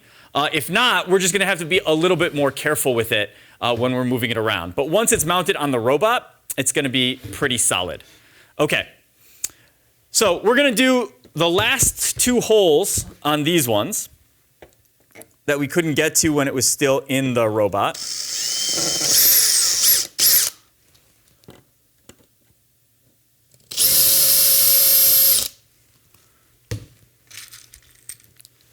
And we will go ahead and drive the screws in for those, just so that all of our brackets are now at the same place.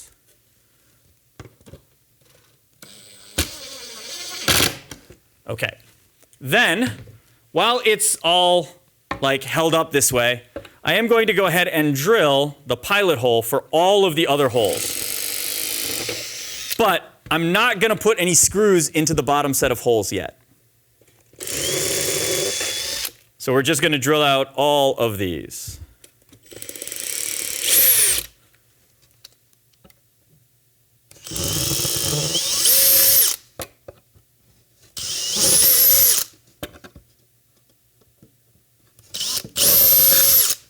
And then same thing on the other side.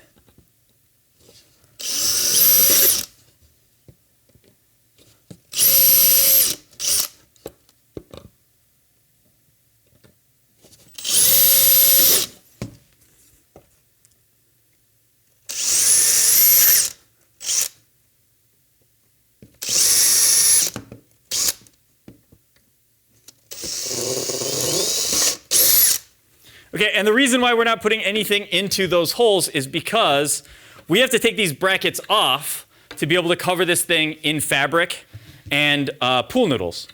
So the next step is actually going to be to go through and unscrew all of our brackets. But before we do that, I am going to kind of mark their position.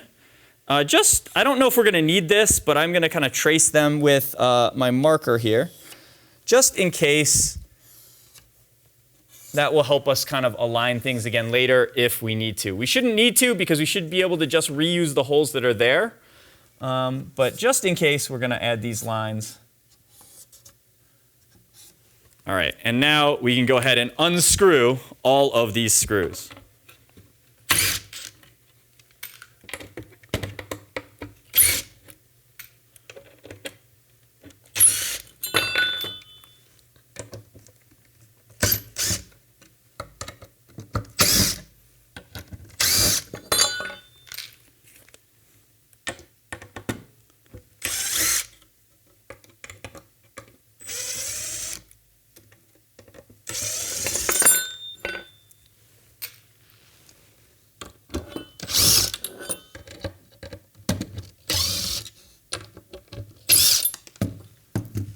And that one's held on by magic. Oh, there it goes. Okay. So we know our brackets are going to have to go back into those locations. All right. But before we can do that, we actually have to put on our pool noodles, and then we can lay out our fabric.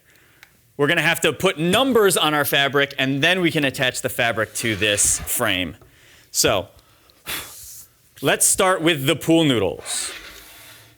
Now my pool noodles were reclaimed a little bit, so they may not be the full length that your pool noodles are. That's okay. You're also going to need some tape, some duct tape or similar will work. And our goal here is to have pool noodles that go around the whole robot. And it doesn't really matter what size any individual pool noodle is, but we just have to go all the way around. You have some choices. In the corners, you can wrap the pool noodle around the corner, which is I think what we're going to do in the video. You could have the pool noodle go to the edge of your piece, and then you could put a vertical pool noodle piece in the corner. Or, I mean, I guess you could cut your pool noodles at 45-degree angles and put them in there. And then the angles will come together and give you a nice corner. But I think the easiest is just to wrap them around.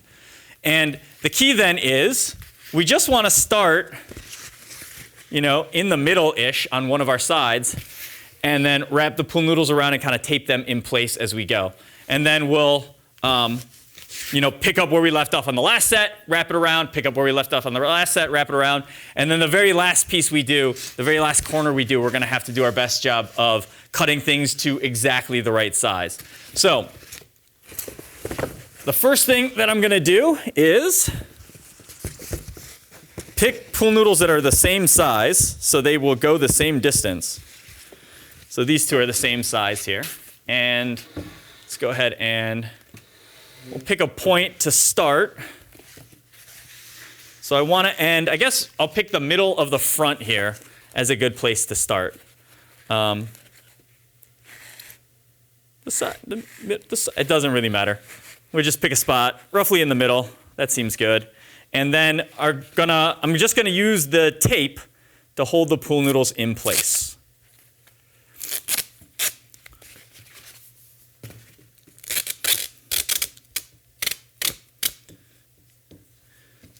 So I think for the first one especially, I'm going to get a piece of tape underneath here.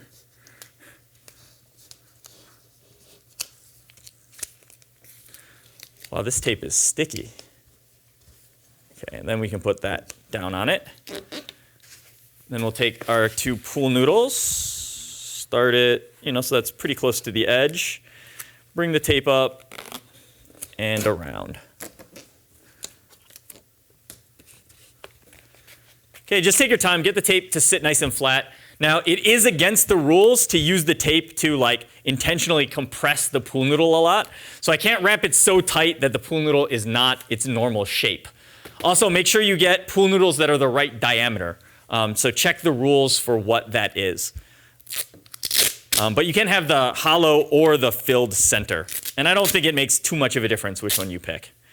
All right, so we'll do this again, where I kind of pick this up and get the tape through to the other side. I'm going to probably try to do 3 on this side. That might be too much tape, that might be overkill, but I'd rather the pool noodles not move. And you will notice we are covering up some of the holes, so we're going to have to go back and deal with that at some point as well. But we're going to deal with that after we also have the fabric in the way. All right.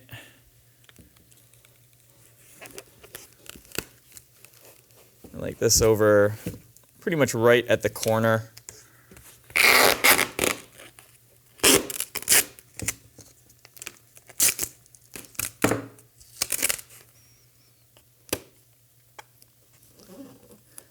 And I know I said don't crush the pool noodles, but don't leave your tape loose either. You want it to be a little snug. And then we're going to go around the corner, and we'll set up for our first piece of tape to be right on the other side of the corner here.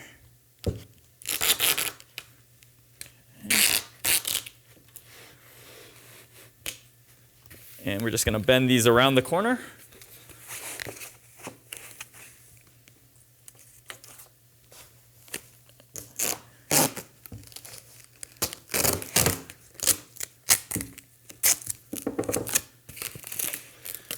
And kind of while holding those in place, we'll come down and secure them.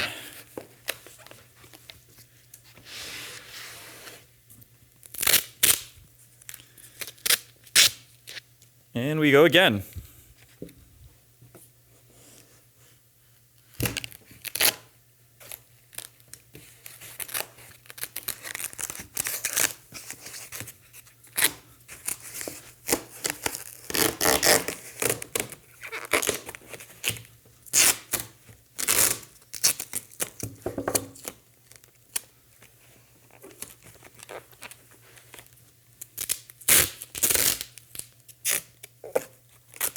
And again, I think at this point, with it stuck there, I can probably tip this up.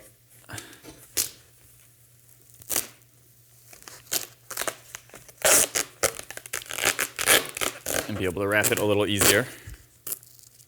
So I should have put it on the side without the pool noodles, so it would sit flat. All right.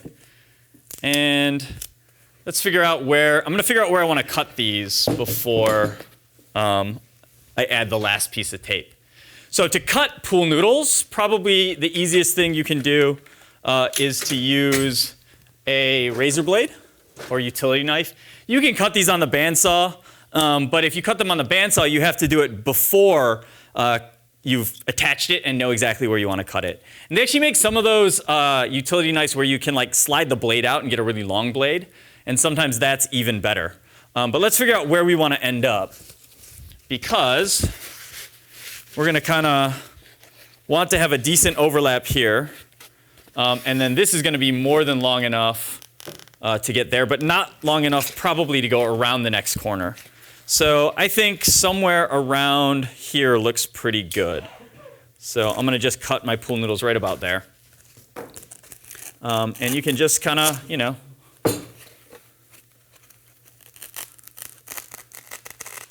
they're not very strong. It's pretty easy to cut them. You could probably cut them with scissors, actually. Just try to keep it as straight as you can so that your ends line up. But if it's not perfect, that's okay. It's still going to work. And then, like I said, we're going to add one more piece of tape right at the end. So we'll tip that up to make it easier.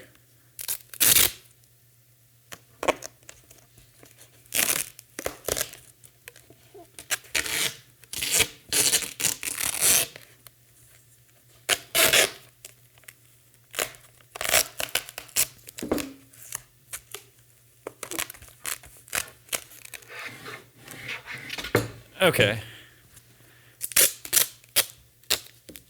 Get this piece of tape prepared.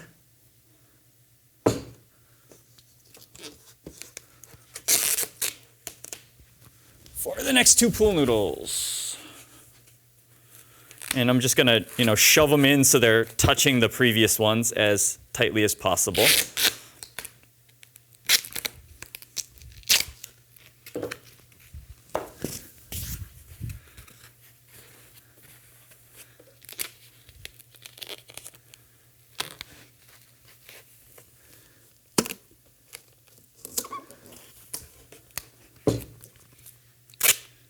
And then we'll get somewhere over here towards the corner.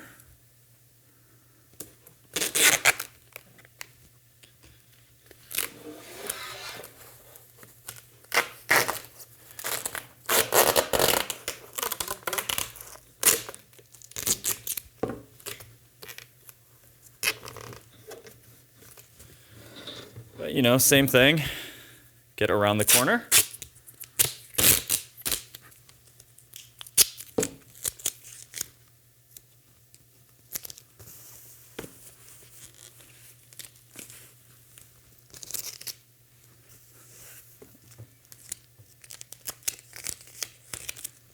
I will say the bending them around the corner part, if you got a second person helping out, it gets much easier, but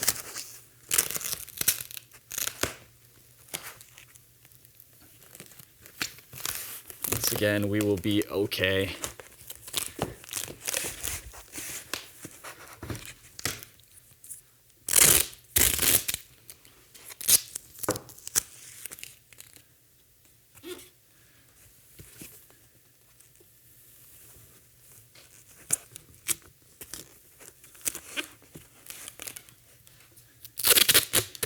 I think we're going to want to cut this one off roughly in the middle, so I'll do one more strip of tape around here.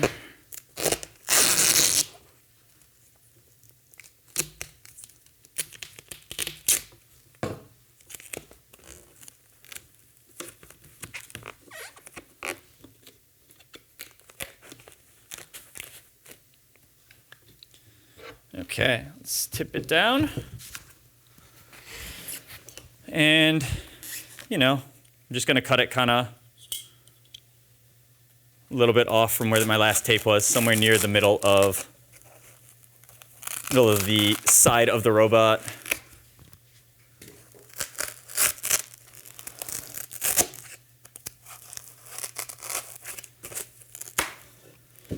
I also will want to take a second now and move some of my marks so I have more time to think about them. So this was the front of the robot.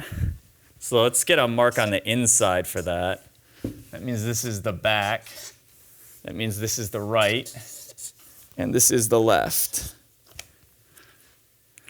As our pool noodles are covering it up. We're going to cover the other one with fabric, but we can transfer the mark onto the fabric when we get to that point. All right, let's find 2 more pool noodles.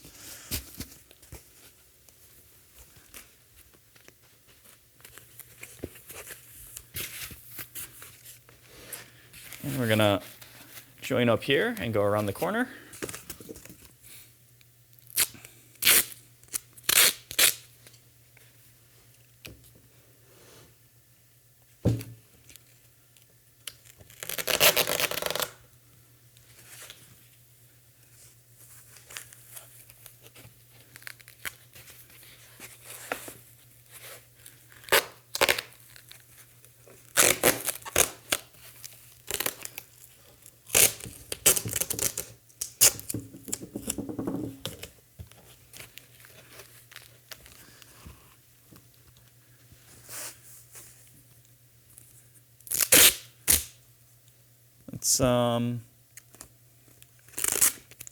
Let's get the corner one, I guess, next. And then I'll go back and add one more.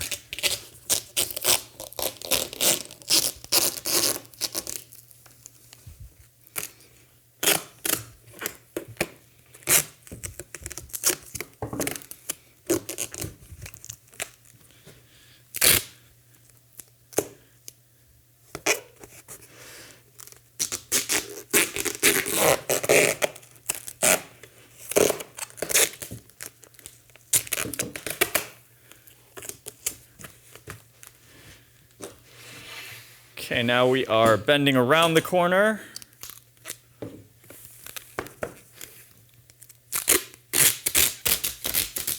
Gonna get a piece of tape ready for that.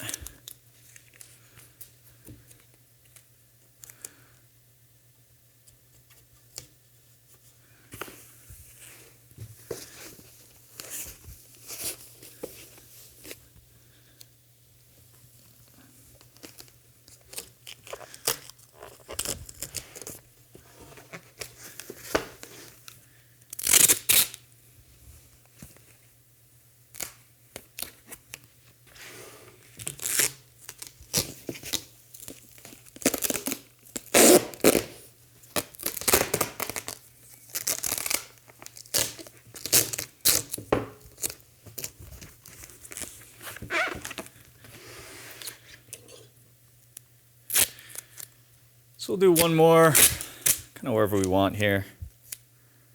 It seems like a good spot.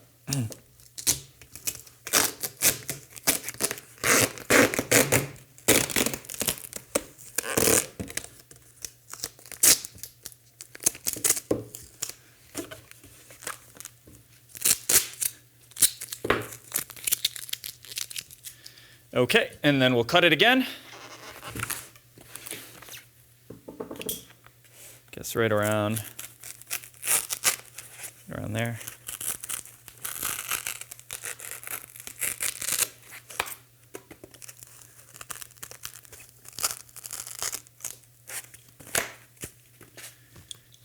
And then we need our last 2 pool noodles.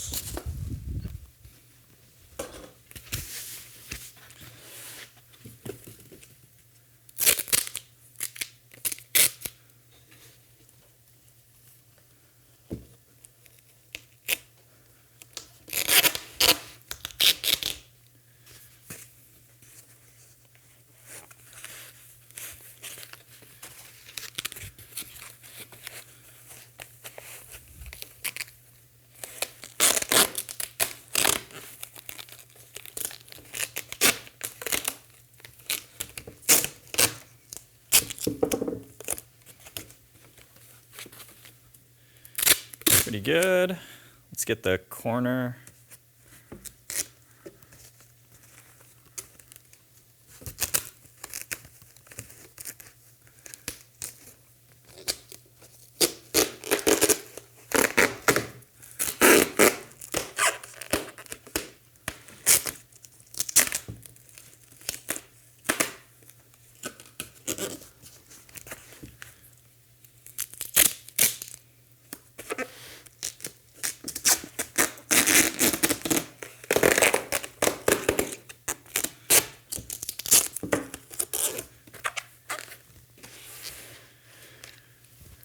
Okay, time to bend it around the corner again.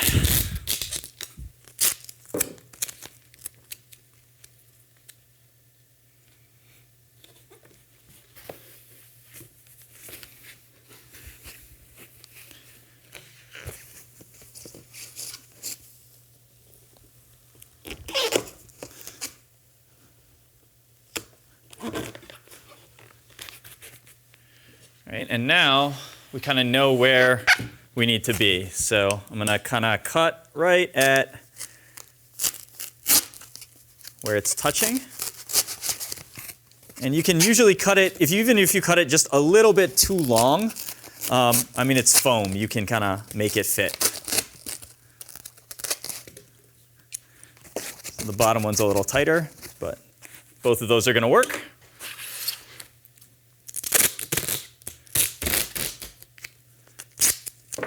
Tape up this last area here.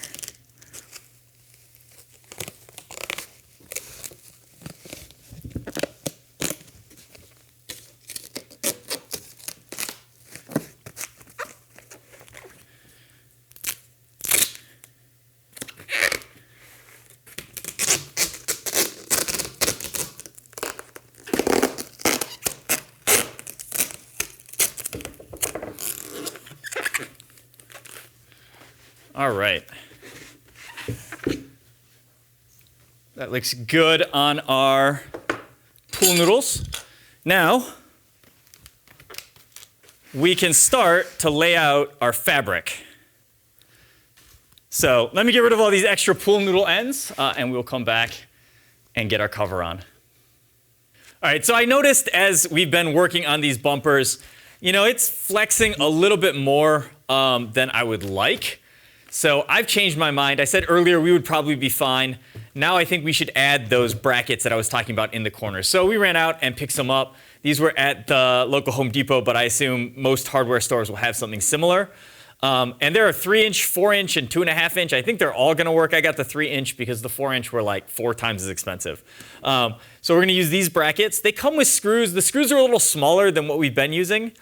So I think I'll stick with my number 8 by 3/4 inch screws. So we'll use the brackets, but not the screws because they fit. So let's go ahead and crack this open.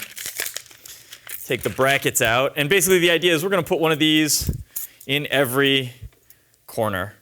Might be slightly better to have done this before having the tape there, but you know, honestly, we're just gonna drill right through the tape and it's gonna be fine. And again, because we're drilling into wood, you can go ahead and clamp this stuff up and try to hold it, but we're gonna be able to drill through the wood without too much of an issue. So let's get started. I'm gonna use the same 3/32 drill bit, that we were using when we were doing our mounts. And then we'll screw these in with basically the same screws. These ones weren't from Andy Mark, but same size and shape. And all I'm going to do is line it up. Kind of this hole I care about. I don't want to be too close to the edge with that hole, just so there's plenty of kind of meat for the bracket. And I don't want to be off the edge anywhere. So I don't want this to be the farthest out point anywhere that it's attached. So we'll drill that pilot hole. And then we'll go ahead and screw this one in. And I think we have to be even more careful. Last time, if you screwed something in too much, it had a tendency to, you could get it to where it was spinning in the hole. Now, because we're going in between the layers of the plywood, it's even easier to make that happen. So I'm going to be extra, extra careful as we put this one in. All right, let's drill the next hole. And I mean, if you have to do it all by hand, it's not so bad with the pilot hole.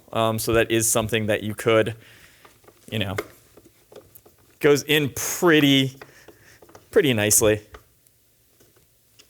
Okay, let's get the other ones.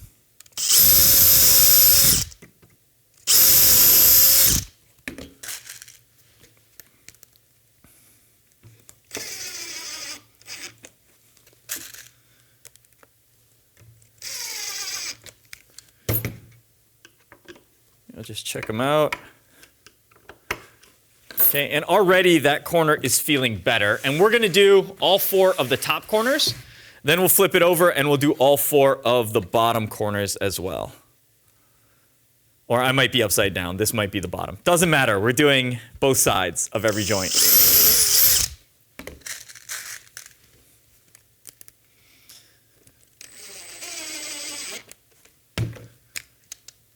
Okay, just make sure it's not sticking out. Looks good. You can see the tape doesn't care. It does just mean that, like, if we had to take the tape off to replace the pool noodle or something like that, the tape would end up cut and you'd have a little bit of tape stuck under the bracket, which, again, doesn't matter.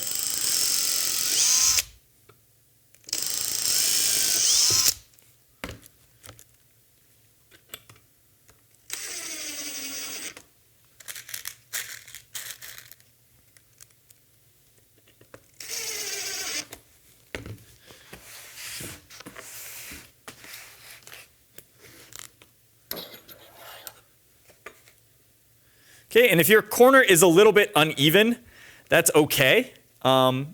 These brackets are small enough that they'll bend a little bit. And it's still going to do everything we want it to do.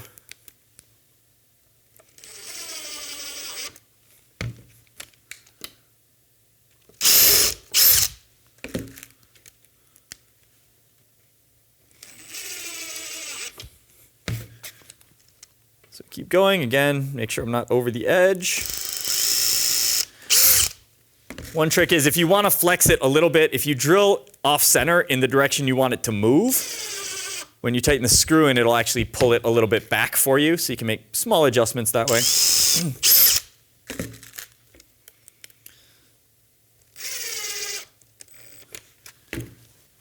Okay, and I set a bracket here and I forgot about it. Okay.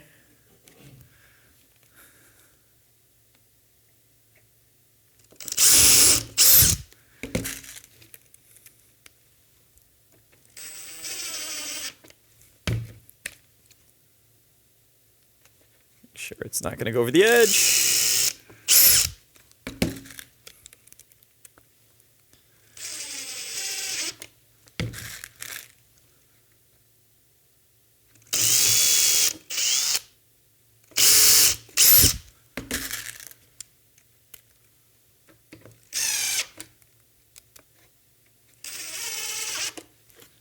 Okay, let's flip it over, and I can already tell, like, that is getting much stiffer.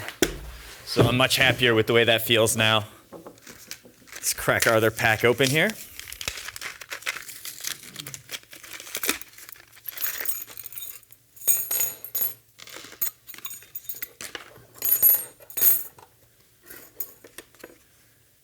And get to it.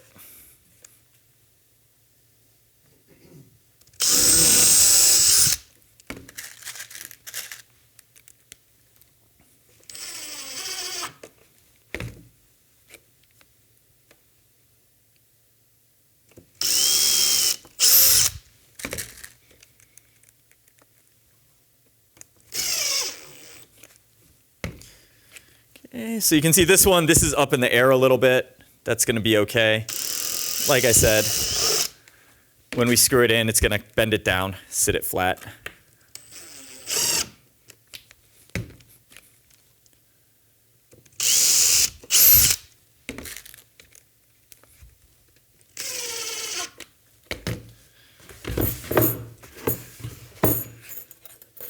Rotate and proceed. This is probably my most uneven corner, but again, no big deal.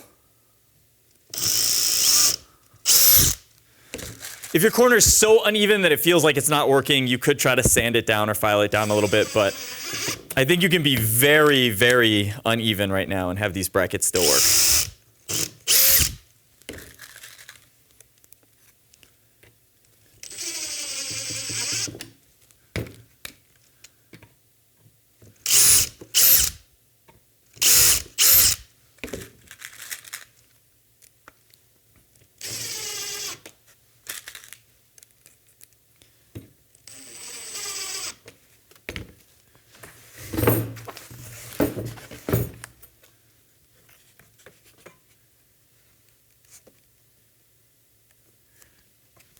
Looks reasonable. Let's go for it.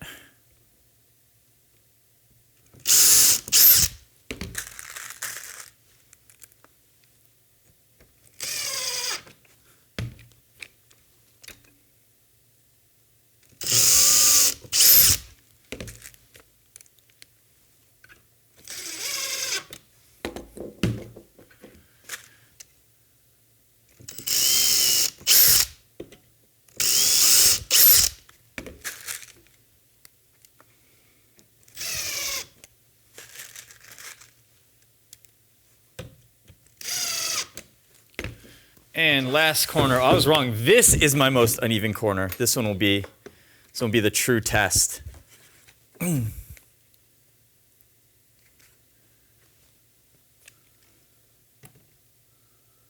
guess I'll start here.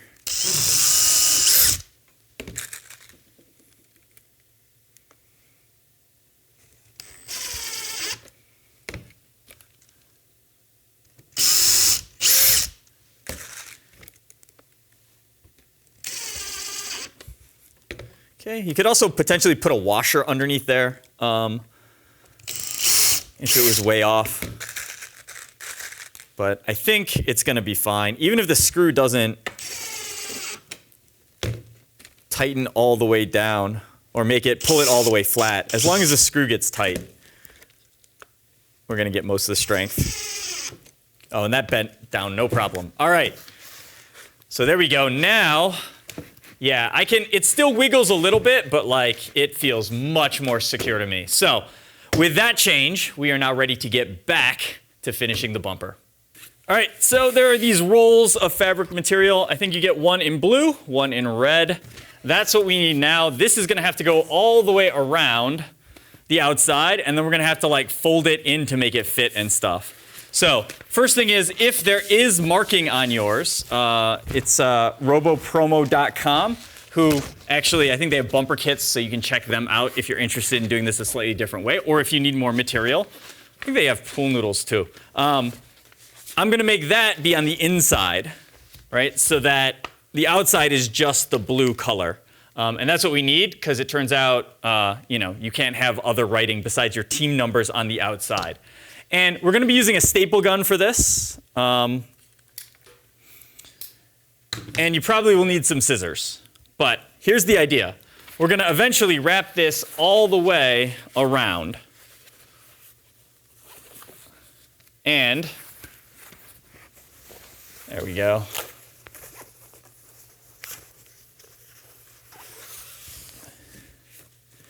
And then it will eventually come back under. So one of the things we have to be worried about is where the seam is, because our team numbers have to fit, ideally not over the seam. Otherwise, it's going to be much harder for us to attach the numbers. So I'm actually going to bring this very close to the corner.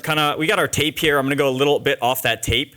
So let's see. If you want a specific number, I'm going to be 4 or 5 inches off the corner. I'm about 4.5 right now. And that way, most of the side will be unoverlapped, and we'll have plenty of room to put our team numbers on. And then, again, let's check and make sure we have the same distance on both sides. So that's 6.5.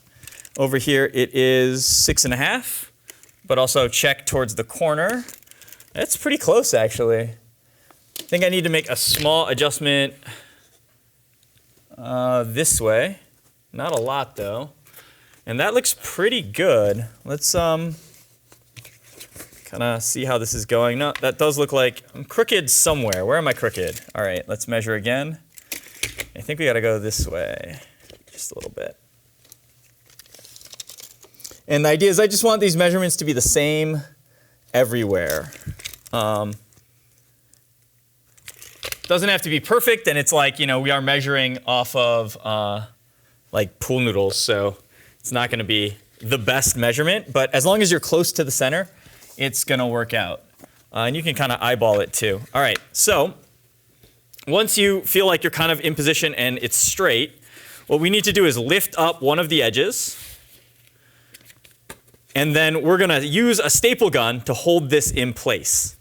So I'm going to get my staple gun here and just pop a couple staples in. We're going to have to take these staples out, so if they don't go in all the way, that's fine. You can just leave them. And then we'll bring the other end up. Okay, and we'll kind of try to do the same thing. You can see this is not lining up perfectly, which means I might want to try to make a small adjustment with the angle here.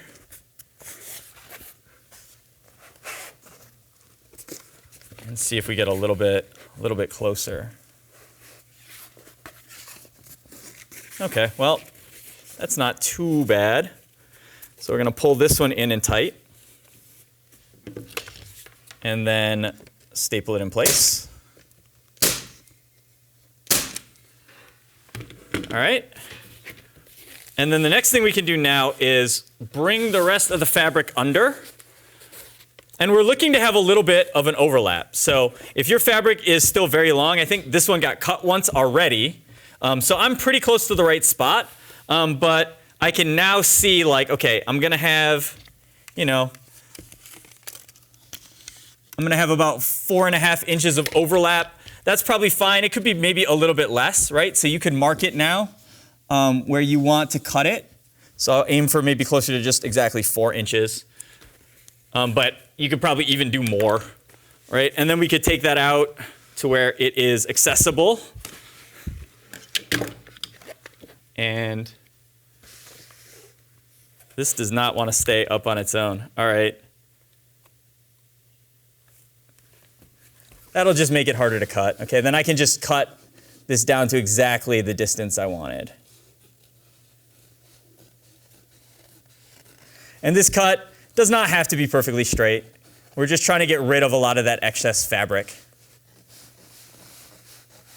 So like I said, you might have a lot more extra fabric, or you might be just perfectly in the right spot, in which case you don't need to cut anything. All right, then we're going to bring this under. And now, before we can do anything, we need to make sure that we're also lined up here, so everything is running straight around.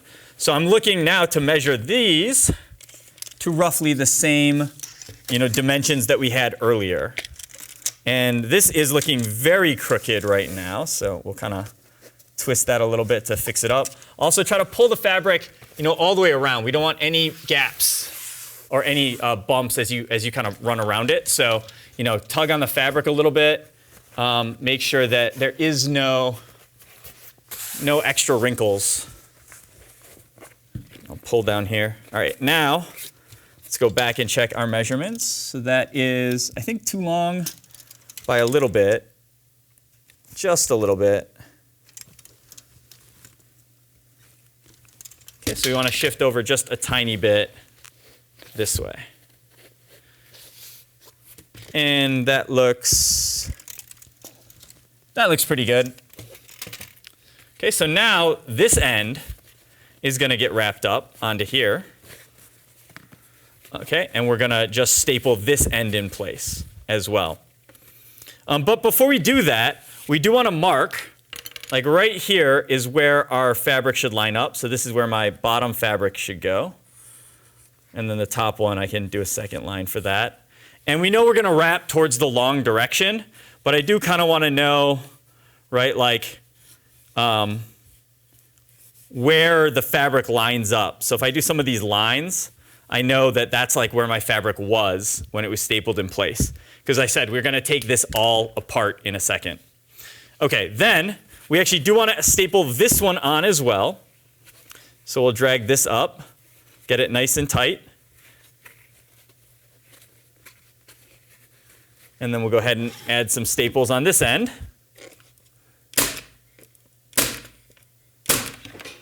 And then same thing with this one.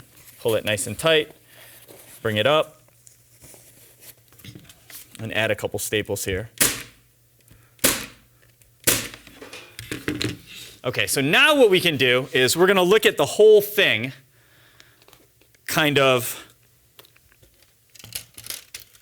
big picture-wise and try to find where we need to put our numbers for our team signs. So I'm going to kind of put this down, and I'm going to kind of pull the fabric, inside where it's supposed to be, underneath and on the inside. And then this stuff can kind of fold down too. And you can kind of get a picture now of what we're going to try to do. We're going to have to make some folds in the corners to make it look nice. But essentially, it's going to go in like that. Now, if we have the same amount of fabric kind of on both sides here, then we're happy. If not, we just need to shift this once again so that, right, it's even between the two directions. So sort of like on the back, they should wrap around the same distance.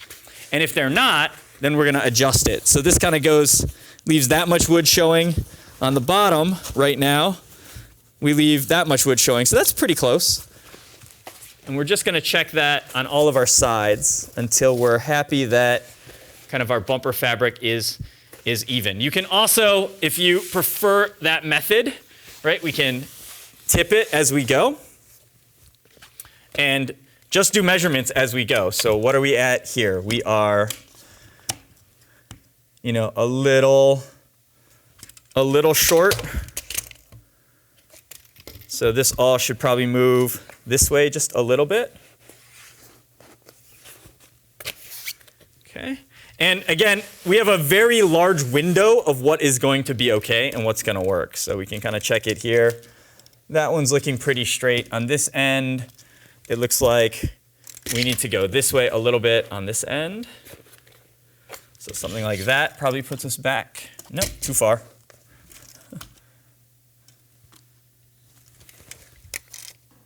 Oh, way too far. All right. So somewhere around there looks good. And then again, carefully, we can roll it one more time to here. And this one, if we did a good job in the earlier steps, this one has to be pretty close to right. And it is. So I think that's going to work. Now what we have to do is we have to kind of mark where our bumper numbers are going to be. And I'm going to use some tape for this. And we can do a few things with the tape.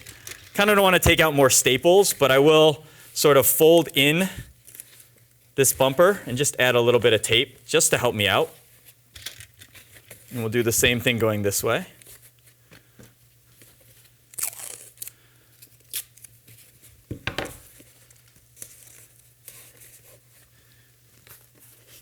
And then I'll rotate it and we'll do the same on this side.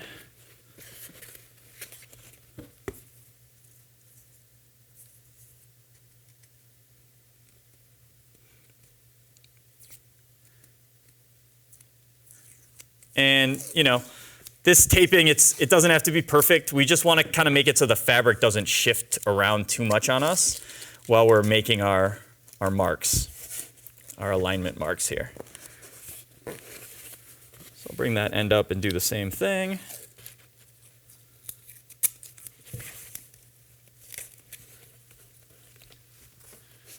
And we'll turn it.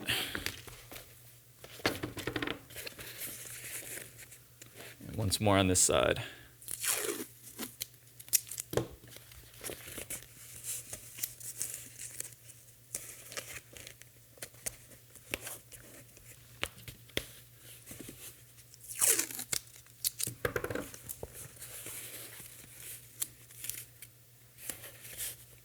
Okay, so now when I set this down,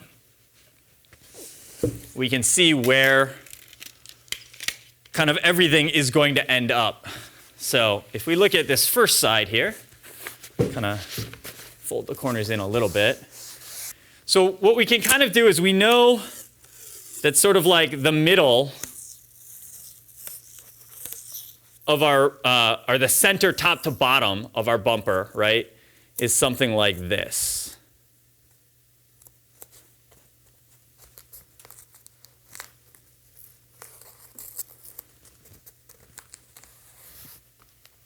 And then the next thing we're looking for, so that's the center. The next thing we're looking for is the center going across the robot. So if we kind of do our best to figure out where that is, looks like we're about maybe 32 with the bumpers. So 16 is going to be roughly the center here. Okay, and if your numbers are slightly off center, it's not really going to be that big of a deal. But so like this is the center. So that means this is sort of like the center for where we want to attach our numbers. And this tape is like level. That's the direction we want it to go. You could even double check and measure the tape to see if you have it level. And this one's pretty close. I could maybe go up a little bit on this side, but that's the general idea. Now we have to rotate it. And we have to do the same thing on this side.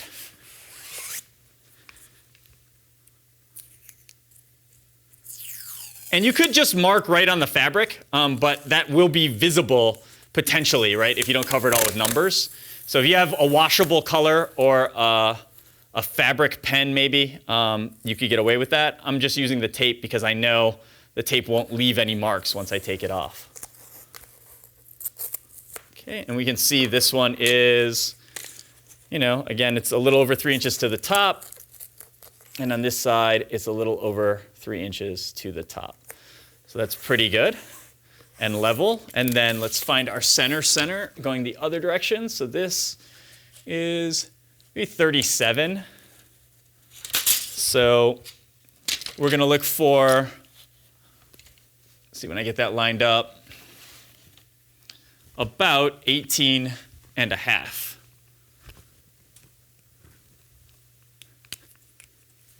So I think this is about the center here.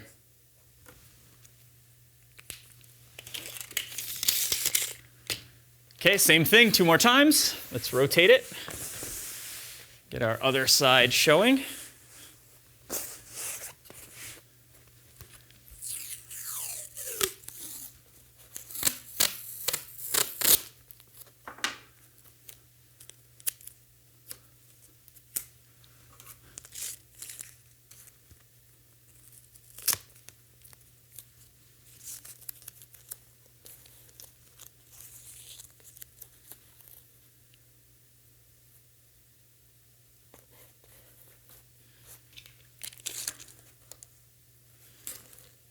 Okay, this side is a little high.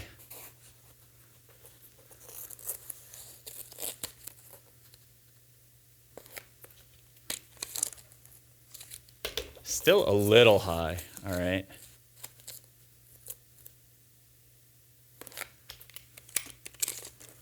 Yeah, a little over 3, little over 3. There we go. Okay, measuring across. So it's about 32 on the short side, so somewhere here. And rotate for the last side.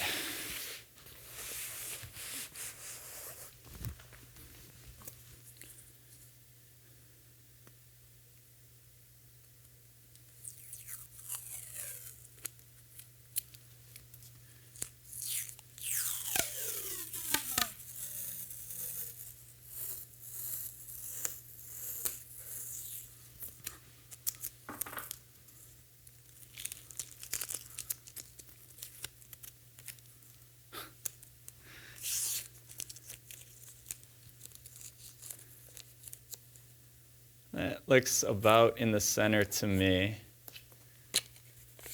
What we can see. Oh, and the fabric that it's sitting on might be, yeah, that looks good when I adjust for the fabric. Okay, so I think that's pretty good. And then we need our full distance thing, which is about 37, so about 18 and a half. Right about there. Okay, now that all our sides are marked, we just have to take the fabric off so that we can paint it. So I can undo all of the tape I put on the inside.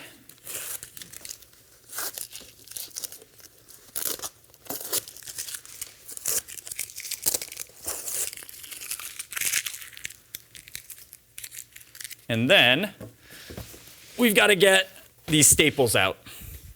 So the best way to take staples out is, I don't really know. I don't have a best way, but I try to get the screwdriver underneath the staple head like this. And then kind of just wiggle it a bit to get the staple to start moving. And then usually at that point you can switch over to a pair of pliers and pull it out.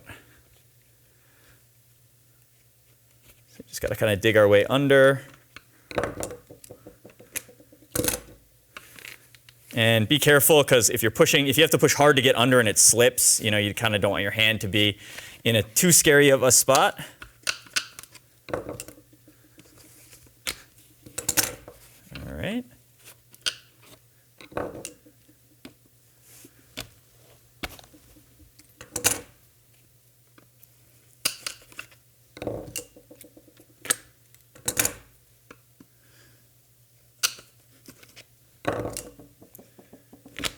Okay, and if you do happen to break a staple off while doing this, you can try to grab it with the pliers and pull out the broken end. If you can get to it, that's great. If you can't get to it, just get a hammer and hammer it the rest of the way into the wood. And that will also solve the problem. So that one just broke on me. So there we go. We have an example.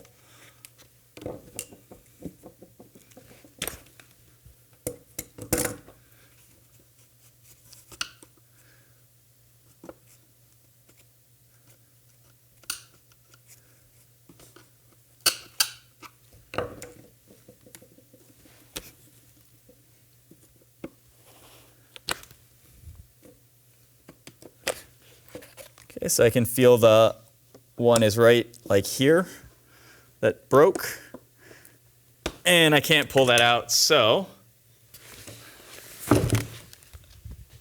just grab a hammer.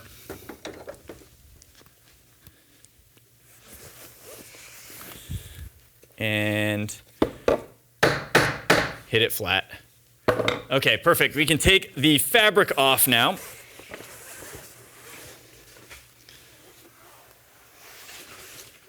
And get rid of your bumper part. So now we have our markings on the fabric. We have the center of each side, which is where we're going to start building our numbers from. And so our next step, I guess I got to get rid of all this stuff and get what we need to start painting our numbers on.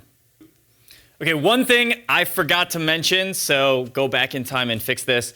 You will want to know which direction up is on your bumpers so you can put your numbers facing the right direction. And since I didn't really mark that, I'm going to kind of bring my stuff back to where it was and see if I can get this lined up the same way. So one thing I know is this arrow was coming from this side, and I'm going to line up those lines again for that arrow. And I won't be, I won't be perfect, but I don't need to be perfect right now. So I know that was there, and this one came on the other side. So this is the direction that I had it wrapped on, because I can realign it with those things. What that means is, now I know that looking where my motor mount brackets are, so you can see inside here, we have them kind of top and bottom here. So I know those are on the top.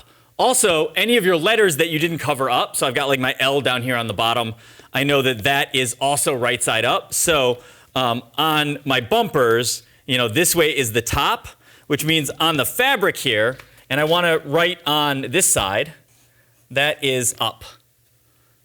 So now I can move this. Make sure you're not writing on the side with your tape. Okay, so now we can get rid of these bumpers. We can bring our fabric in. So I know right now that the up arrow is facing this way. I'm going to flip this over so we get to the tape. So this is the top, this is the bottom. I can even turn my center thing into an arrow, which might have been the best way to do it in the beginning. Okay, and going to just tape this down so it doesn't move on me while we do our painting here. Let's get that stuck to the table.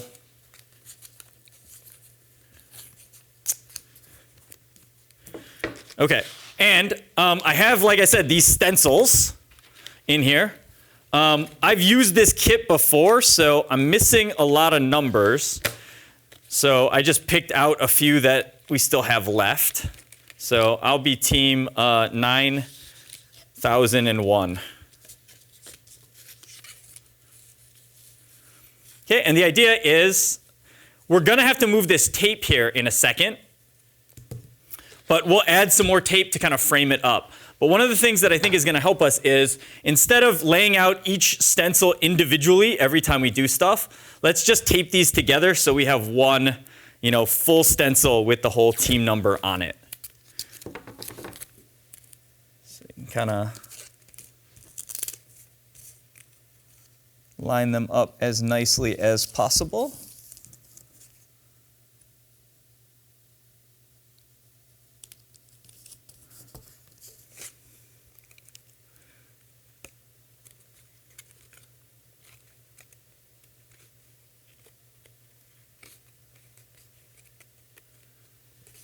Okay.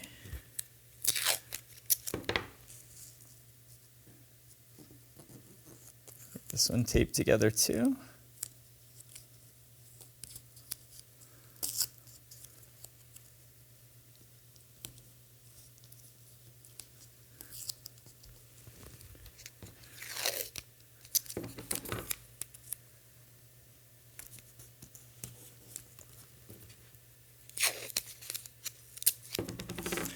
And then get the one attached.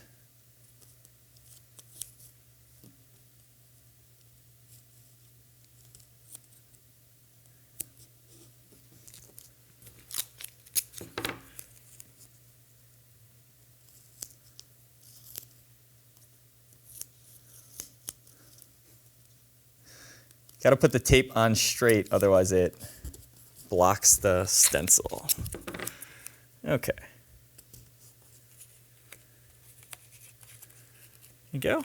And we're going to make it so that the line is kind of running through the middle of our stencil. We could even, you could even measure and find the point that is exactly halfway through the numbers here. So these are 5 7/8 tall. So 2.5 plus 1, 2, 3/8 plus a 16th. So this is sort of like the center.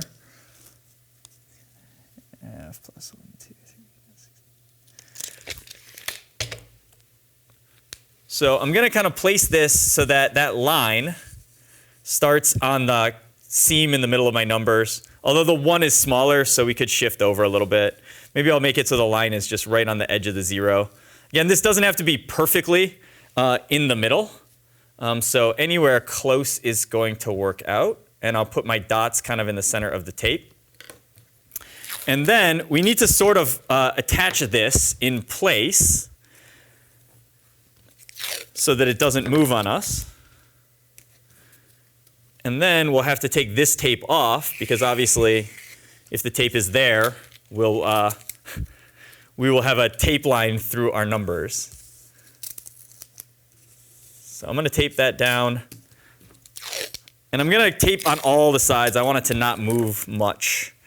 And I want it to sit as flat as I can get it to sit. It is bowing up a little bit, but I don't think that's a huge deal.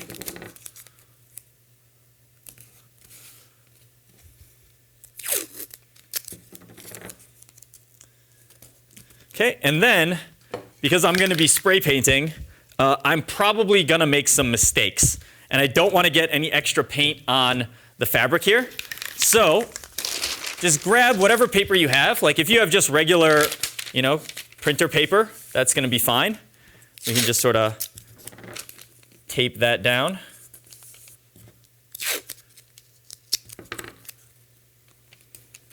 We recently got some of our McMaster-Carr stuff came with this, brown packing paper, so I could kind of cut some pieces off of that to use.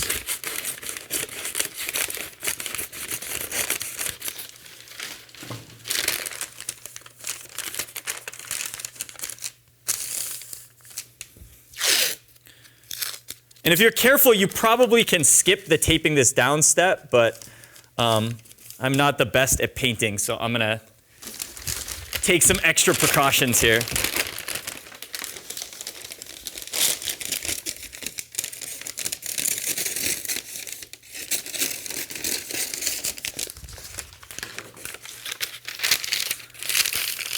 Another piece for this side.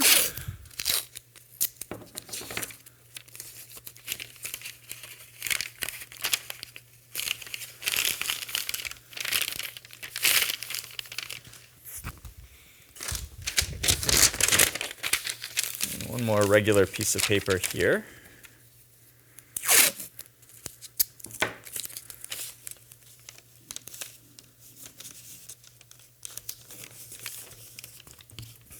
And I have one small spot that I missed there. All right, so that should be pretty well covered up.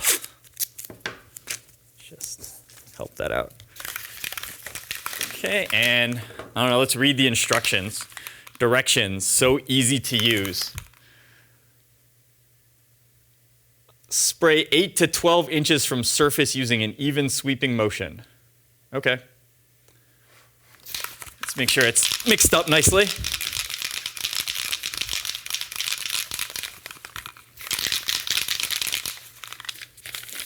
And that tape is coming up a little bit. All right. 8 to 12 inches. Let's do this. So that's about 9. So I want to be somewhere right around here. Okay.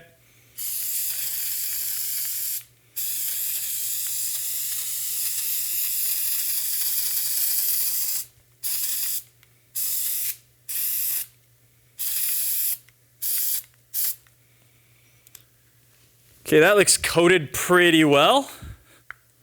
Okay, so I would recommend letting this dry before lifting it up. Then you can just reuse the whole stencil. You can move everything over, tape it down on the next spot on the fabric. So we have our next tape line over here. Once again, we have the plus. We have the 9001 or your team number already on the robot in the right orientation, so you know when you get to here which direction up is. So you just move it over, center it, follow the same pattern. You're going to do that 4 times for the 4 sides of the robot. I'm going to let this one dry. Then I'll come back and do the other ones. We'll rejoin you, though, after they are all spray painted and ready to go. All right, so we have finished spraying, and the paint is mostly dry. I think it's dry enough for us. I would suggest you leave yours maybe overnight. Don't rush it if you have the time. But we hit ours with a little bit of heat gun to try to speed it up, so you might notice some of them bubbled up a little bit, but no big deal. You can still read the team numbers. All right, so now we basically have to put this fabric back where it was when we initially marked out where our centers were. And then we can work our way around, kind of cutting, folding it in, and doing the staples and making sure it's nice and tight. So make sure you have your staple gun, whatever kind it is that you're using. You will need scissors here and a marker, and then I've got the hammer just in case any staples don't go in all the way. So the first thing is I have to find where my starting side was. So I think that is here.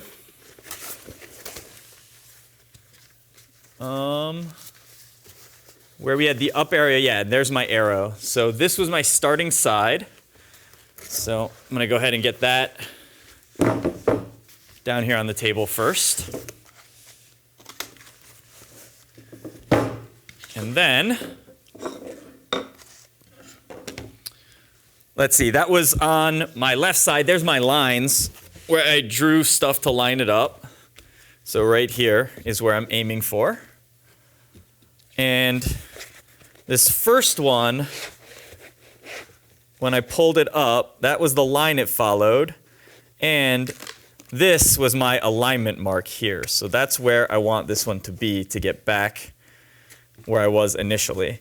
And of course, if it's not perfect, if it's not exactly right, your numbers will just be a little bit off on whatever side you missed by. And that is really not that big a deal.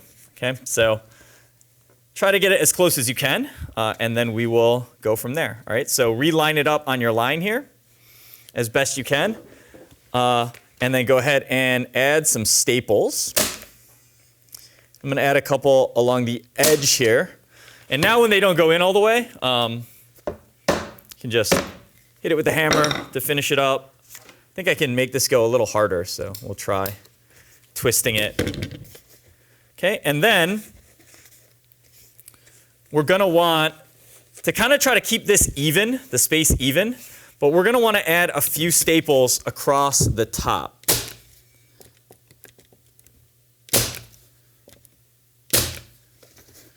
And we'll stop somewhere around here, around the middle of our bumpers. And just in case any of them didn't go all the way. All right, then we can pull the other side up.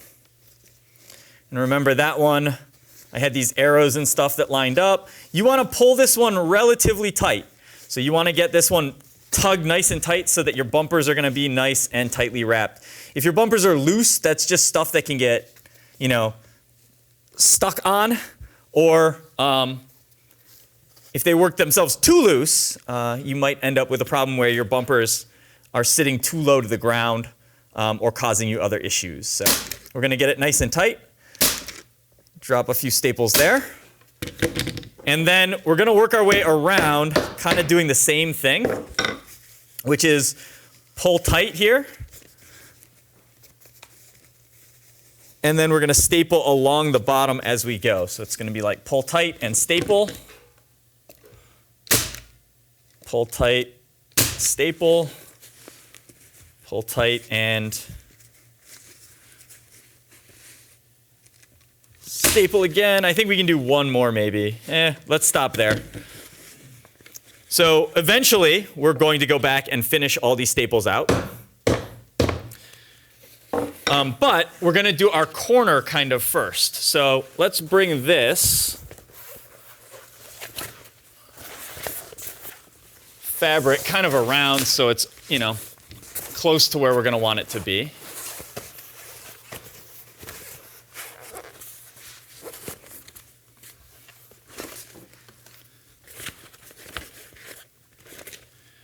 All right. And then I'm going to actually tip this down. And you're going to want to check at this point if your number is, close to the center. Mine looks decent. I'm okay with that. And make sure it's right side up. So I did say I was doing 9,001, so that is right side up. And that looks about, in the middle of the side here. So I think we're lined up pretty good on that one. But now as we go through, we're going to have to kind of fix the corners as we work our way around. So our next step is going to be to get this side lined up. And so what we can do is you can kind of just pull the bumper fabric up or down until your numbers are kind of in the right spot. And make sure we got it pulled nice and tight. And when it looks like it's in the right spot, then I think we're ready to start working on the corner here. Okay, so we're kind of in the center. I want to make sure to pull this, nice and tight so we're tight coming around this corner here. And then once that looks like it's in the right spot, we're going to mark and we're going to make our cut on our corner fabric. And there are probably a million ways to do this. This way has worked fairly well for me in the past. And the idea is if I take this fabric that's bunched up here, I'm going to fold it down this way. So it's kind of making a square coming across the corner here. And then I'm going to reach down. I'm going to pull it a little bit tight, but I'm going to find the corner. Where is the corner here? And I'm going to take a Sharpie line, and you can eyeball this, but I'm going to go from the corner about 45 degrees out to the edge of my fabric. So 45 degrees, basically aimed towards the middle of the robot. Then we're going to fold this back the other way. Same way, kind of fold it over and flat. I'm going to find the corner again, and once again do a 45 degree out towards the center of the robot. Now we have these two lines here. And the next step is to basically just connect them together. So, you can get a ruler out. It doesn't need to be that precise. So we have a shape now, and that shape we're going to cut out with our scissors. So I'm just going to take out that material. And the idea is there's just so much extra material in the corner that if you just keep folding and bunching it up, you can do it that way. Sometimes it's a little harder to get a nice, clean, tucked corner. And this way, all of this material was just extra because it was on the inside. Okay. And now what we can do is, working on our underside here, we're going to have to do the same cut on the other side. So let's do that first. So now we're going to take the whole thing, flip it over.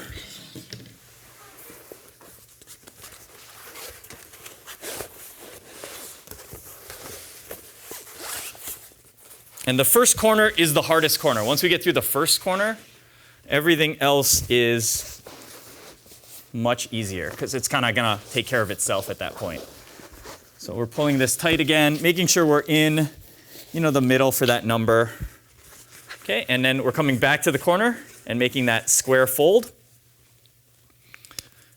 Finding the corner, starting right at the corner, just a little bit inside of the corner is okay. So you're a little bit in space. Folding it the other way. Finding the corner again. And doing our 45. And then we connect the two lines. And we'll cut that out too.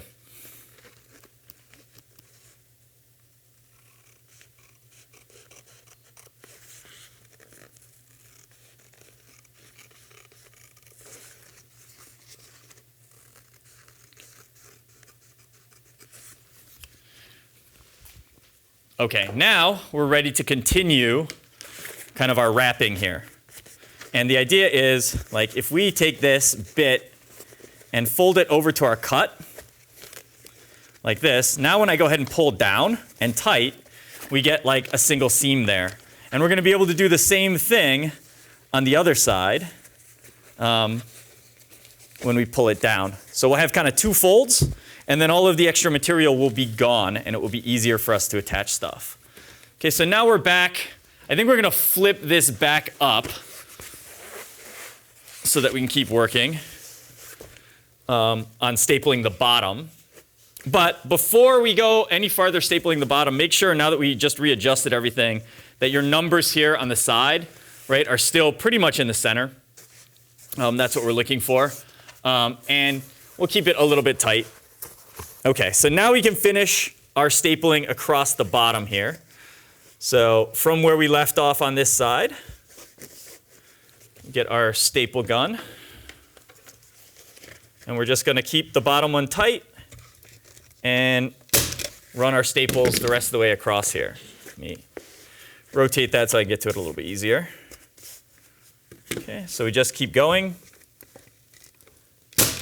Remember, the first side you put on doesn't have to be super tight because we're going to fix that when we pull it in on the other side. And this one was, well, we'll get there. We'll get there. Okay. So this one I'm going to pull pretty tight.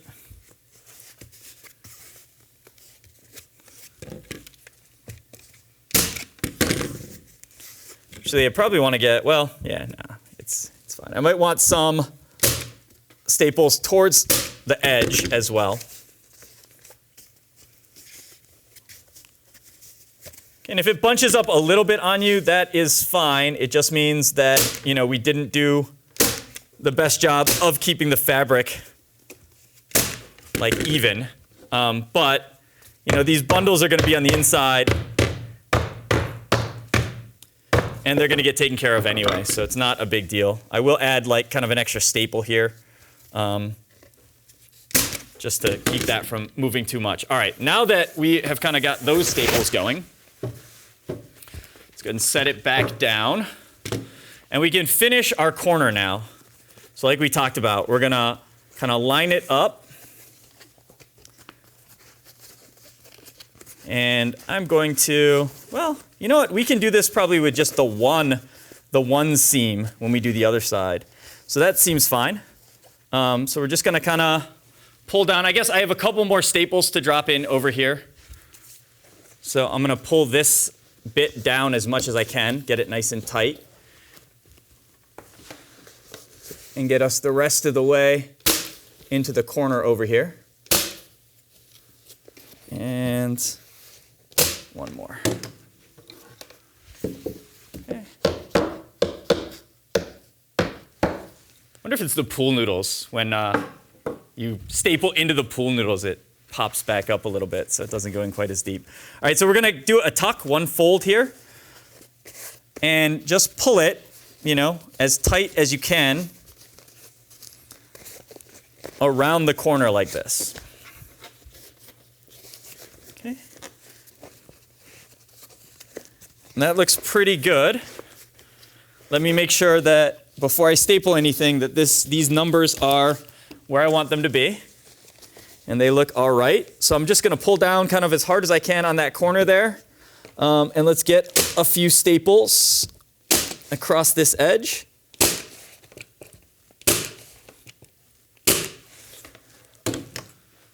Okay.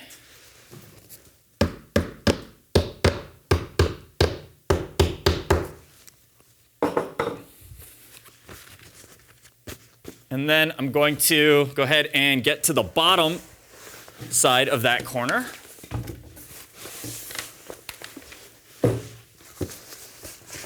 And I do keep kind of keeping the fabric where it's going to end up because I think that helps our alignment stay a little bit nicer as we go. So, you know, can take some time and do that.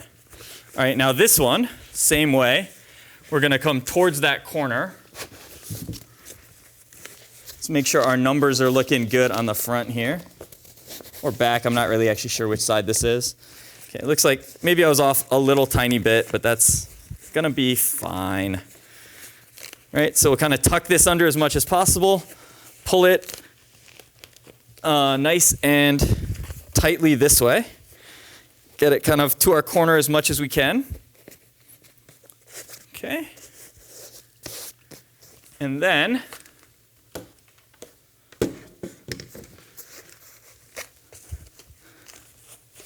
we are going to staple it.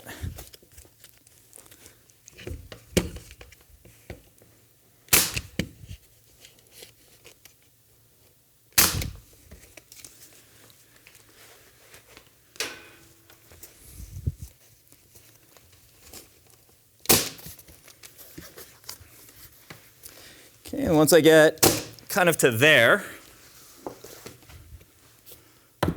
wow, those staples didn't go in at all, especially that one. Well, I think we'll want to take that one out. Let's get those pliers and the other screwdriver.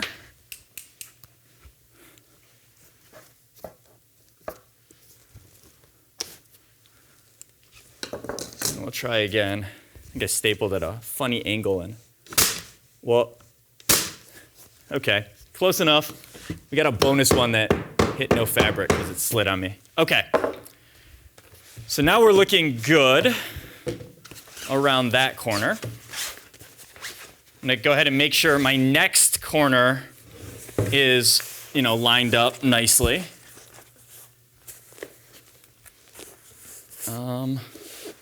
Well, when it's that tall, I can't see it, so.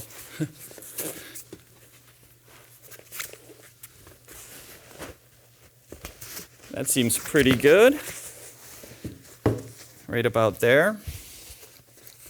I think we can staple a little bit farther across this edge without affecting our corner. So let's go ahead and do that before we move on. Let's drop a couple on the top of this flap just to make sure it stays. And then this one we pull down.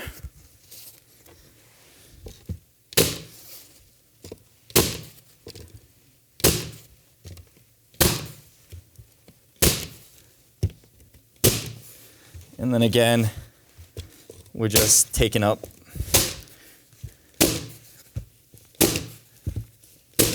And if you're having a problem, like if you have too much fabric and it's going too far or it's bunching up a lot here, you can cut all the fabric in the middle. As long as it's covering the outside and making it far enough to the inside that you can get, staples onto it, it's fine. Okay, I think I have to take that one out too.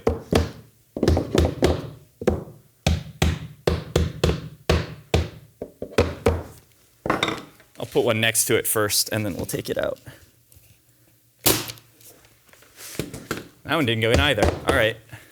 Let's grab this staple.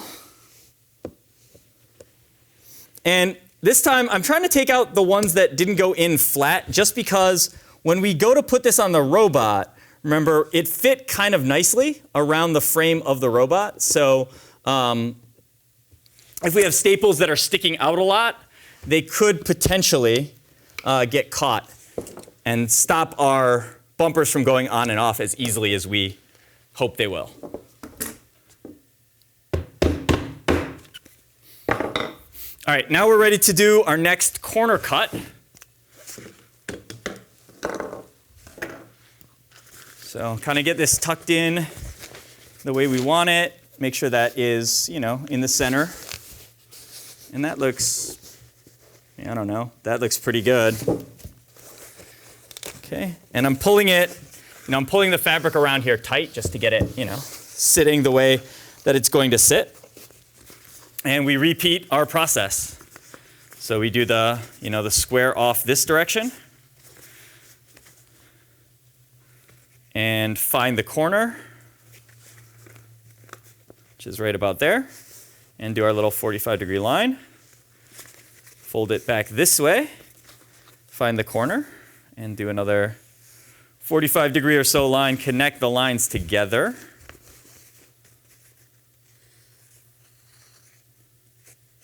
Yeah, that one was not a 45-degree line, so we can assume I meant to draw that. But it'll work actually, no matter what. It's just how much extra fabric you have to deal with when you are folding up and tucking that corner in place. So let's cut this out.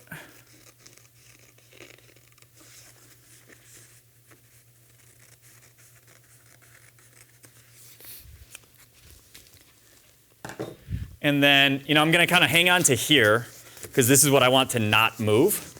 And then we can go ahead and flip this over.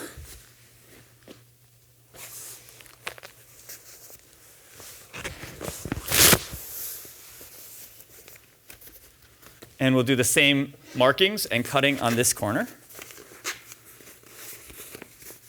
Okay, and this is why this staple might have been a little close because it's hard for me to kind of make that shape. And that's just kind of where you want to stop the staple so you have enough room to kind of make this shape in the corner to draw the line. But, if it's off a little bit, no big deal. 45, tuck it the other way.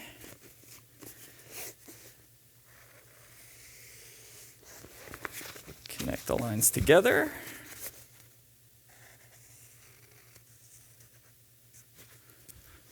And we'll cut it out.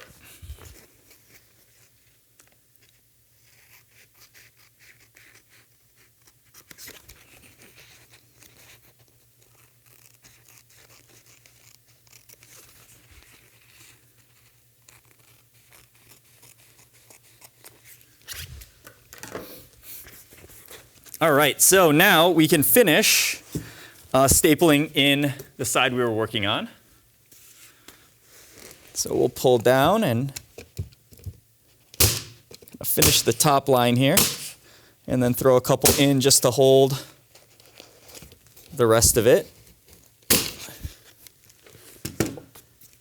And take care of the misbehaving staples. Okay. And then same thing on the bottom. We're going to pull that up nice and tight. And then work our way down the line with staples here. And did that just... That might have been all the staples. Yep, time to put more staples in.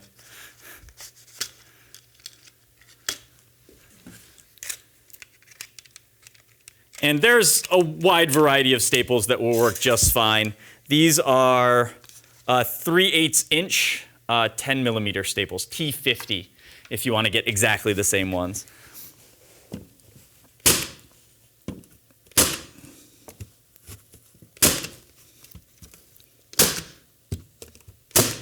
And then we'll just clean up the top.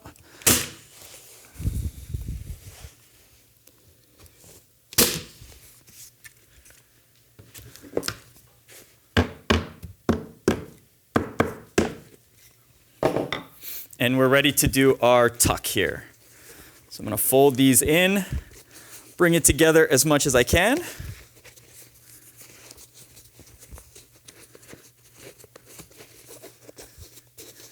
And that one's a little, say I might have missed by a little bit, but you know,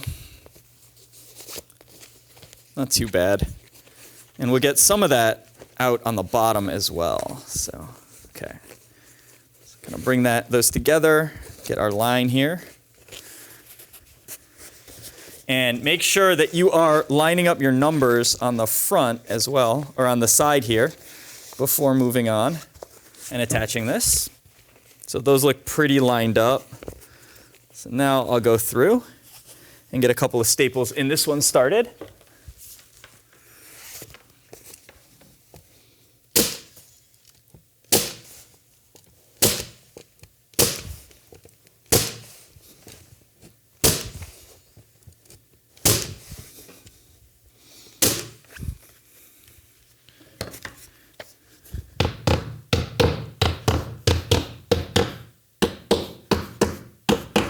I don't know if it's a staple gun or me, but they are not going in all the way. A couple across the bottom.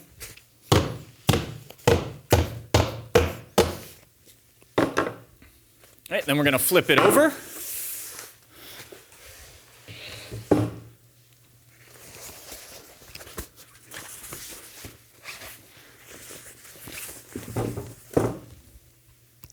And then let's get this side of the corner nice. Of course, finding the spot for the team number. That looks like I probably missed the center by 3/8 of an inch. It's gonna be fine. Okay, so we'll tuck this over. And then pull this one down as tightly as we can.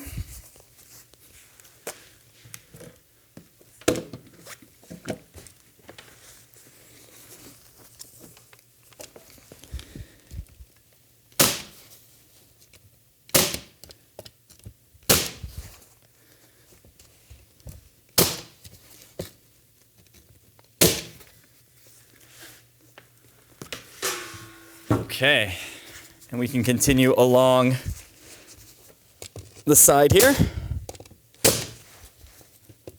Just pull down tight on the second side that you're doing. And then that seems like about where we'll want to stop, so we have enough to do the next corner. So let's just get this extra material taken up.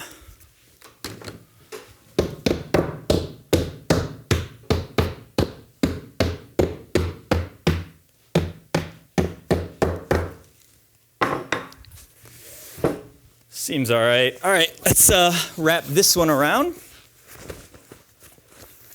And once again, let's try to adjust it as much as we can to put that number in the middle. I think I missed the other side by a tiny bit, so this one might only recover half of the mistake. Okay, seems fine. So remember, once it's kind of there and you got both these ends pulled tight, then we're ready to mark and cut. So One more time. Well, two more times. Now fold our square. Find the corner.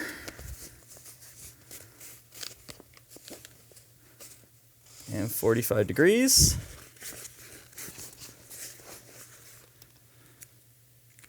Okay, that moved a lot on me, so let me also tuck this end under. That'll help some, potentially, with it moving.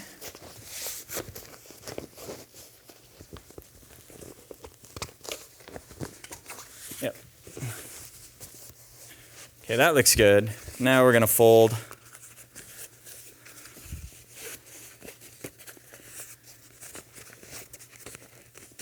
it over. Find the corner, connect the lines, and cut it out.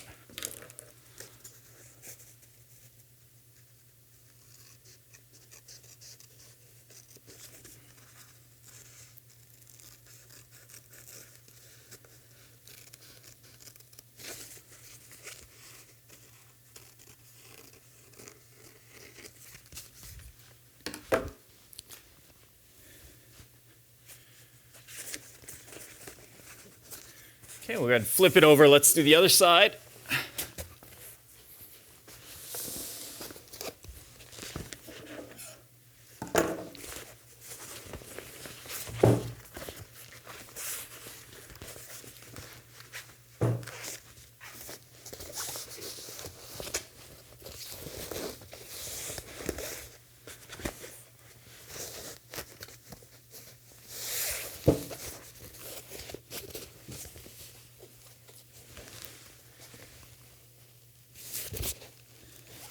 Sure, we're pretty happy with the positioning there. That I think is about as good as it's going to get. So let's do our fold and our lines.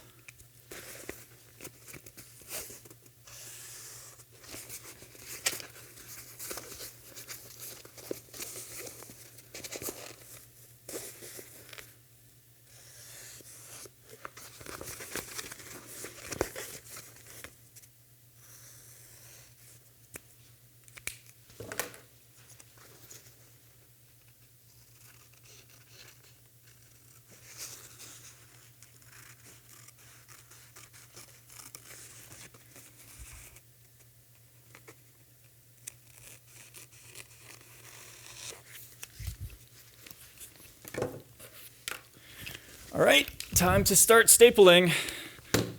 So we're going to finish up this front side first. Again, make sure this stays lined up roughly where we want it to be as we do that. So pulling down on the fabric.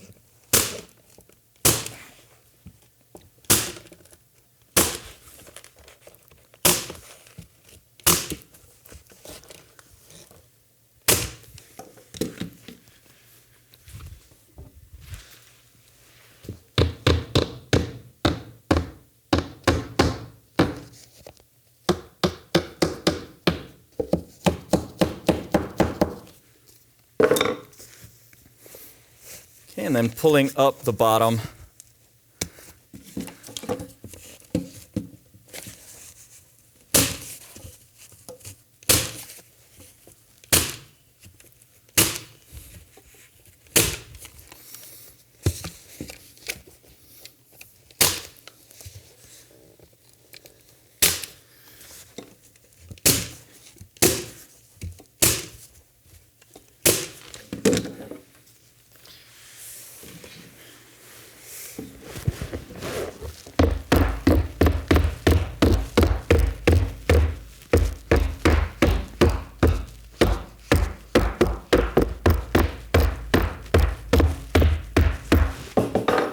All right, so we'll bring this down.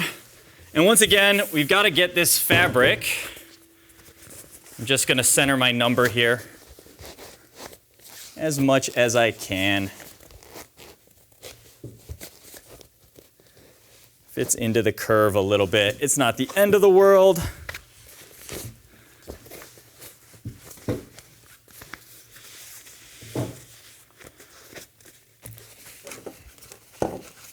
Okay, that seems pretty okay. All right, so now we got to do our corner again. So I'm going to just kind of tuck and fold. And you see here, I think I'm going to pull this down just a little bit. There we go. That feels better.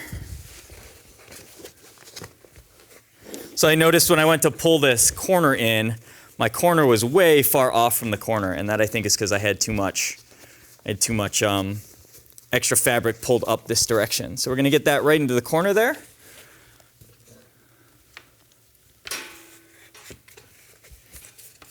And we will snug that up.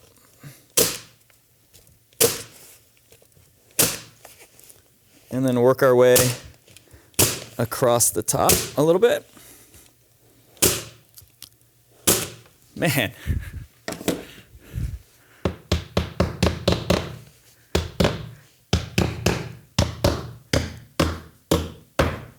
I don't know if I recommend this staple gun, although it hasn't broken, and I definitely have bought ones before that would have broken already, so.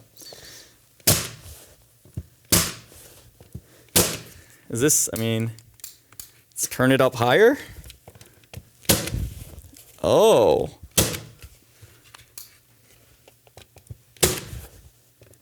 Well, that's a little better. I just keep turning the dial. Maybe it was user error.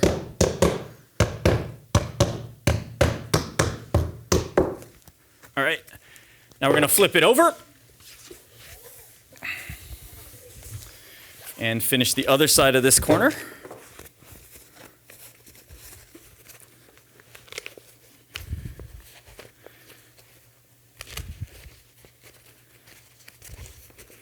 Yep, so it looks like we're going to be just short of the corner here because I think, again, like I said earlier, I was worried that it was shifting on me, and it definitely did shift a little bit, but it's not too bad.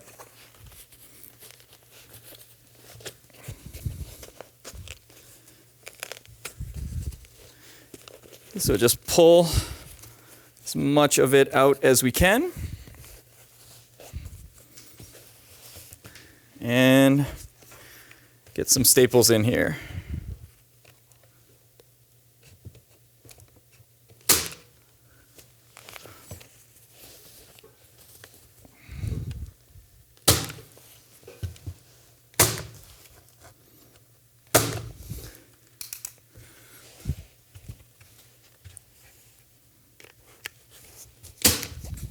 Whoa.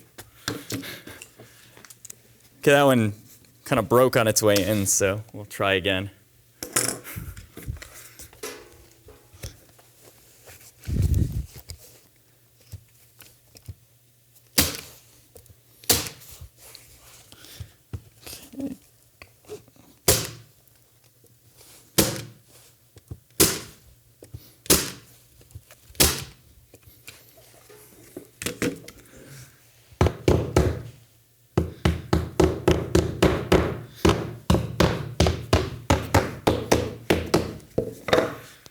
All right, let's mark our last corner.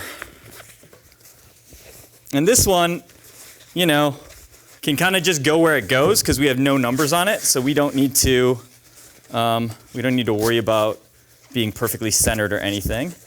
So we'll just kind of let the fabric find its spot. That seems pretty good. Okay, and then let's do our fold out.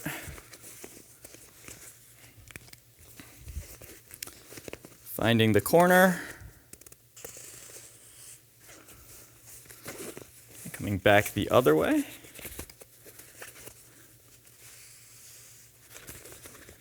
And we'll connect them together.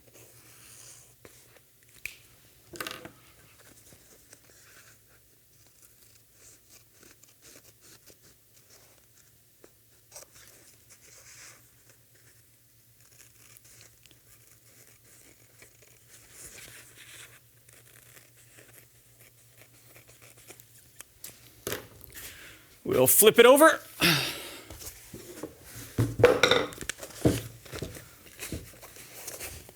Try to get everything back roughly where we want it here. Seems pretty good. And And do our fold.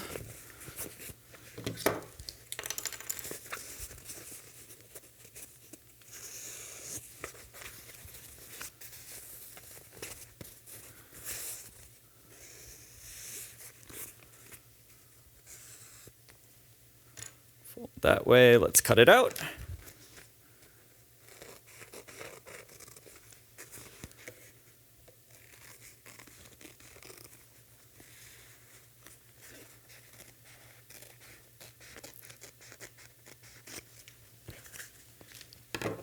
Okay, and let's finish this side up. Pull that down, get it into the corner. I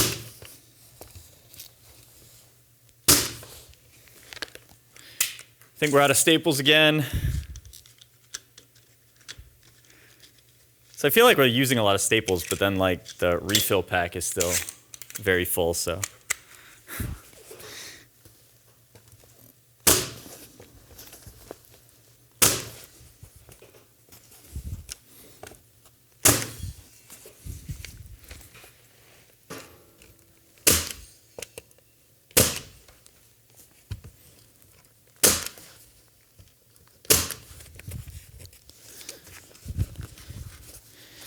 And we'll just drop a couple to hold the other side.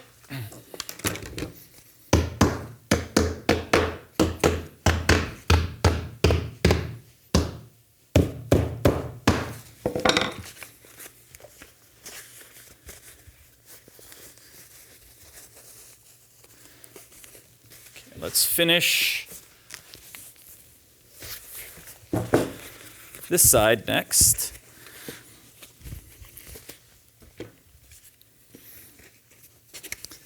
Just going to pull down again.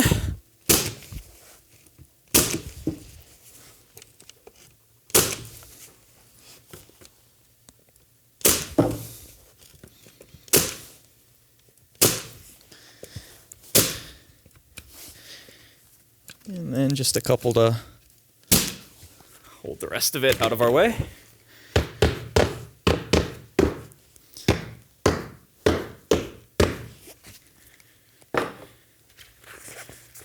Okay, and then we can get our corner going here.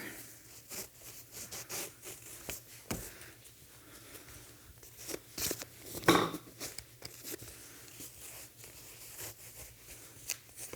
think somewhere around there should be good, and we'll get the rest of the slack out when we do the other side.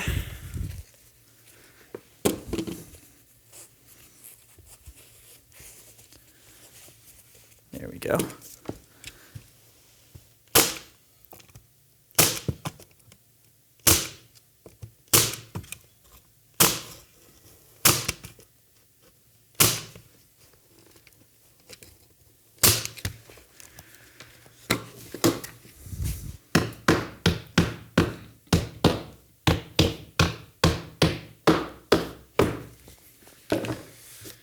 All right, last bit.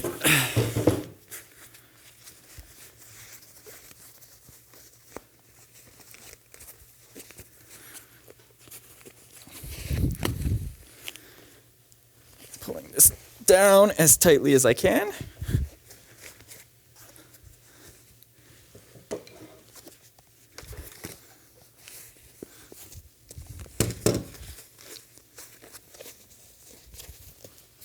Okay, there we go.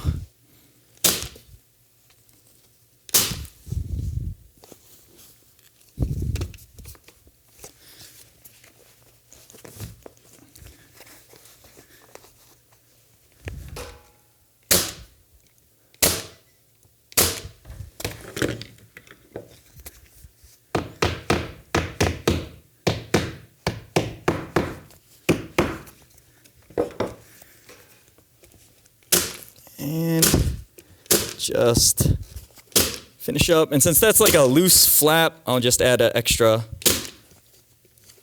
couple because we don't want that to start coming up. That is like our end.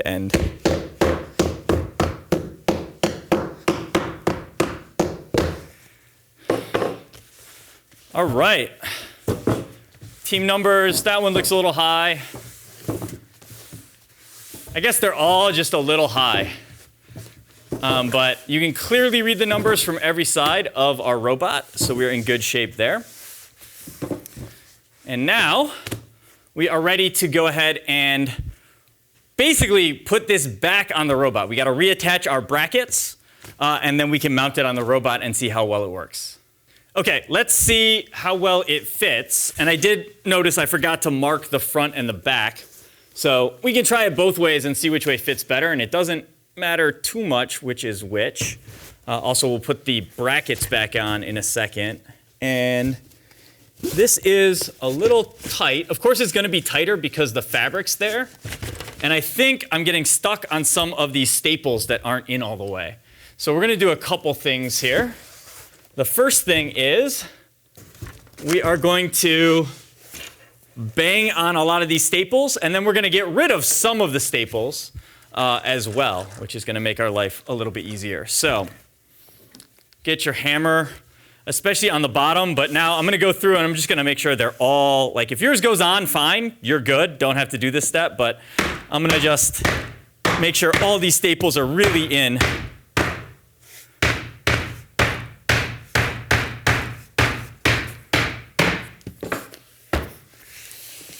Especially that bottom row.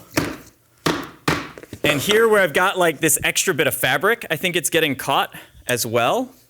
So I might try to come in here and trim away some of that extra fabric.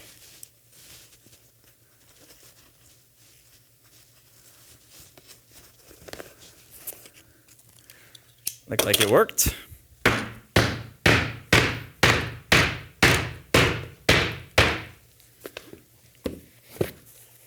Okay, this one.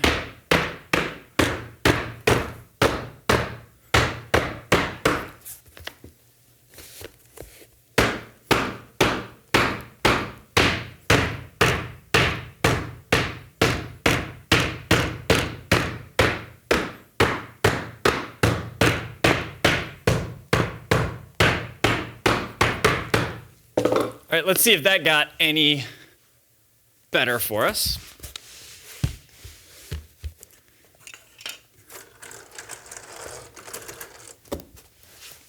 All right. Okay, yeah. There we go.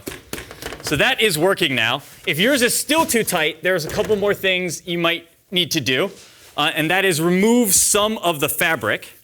We're actually going to do that now as well, just so we can uncover most of the bracket mount locations that we had. So on the front and back where our bracket's attached, I think I'm going to actually get rid of some of the fabric that's here. So if you grab some kind of utility knife, what we can do is basically just, I'm going to leave this row of staples here, and I'm going to kind of just go along like that. That looks like it did not quite cut all the way through, so. Oh, this is some sturdy fabric, which I guess is the point, because this is going to see a lot of wear and tear as our robot crashes into stuff. I think I want to leave this extra staple here, so we'll cut it in a funny way. All right, and then we will need to, unfortunately, take out a lot of these staples here.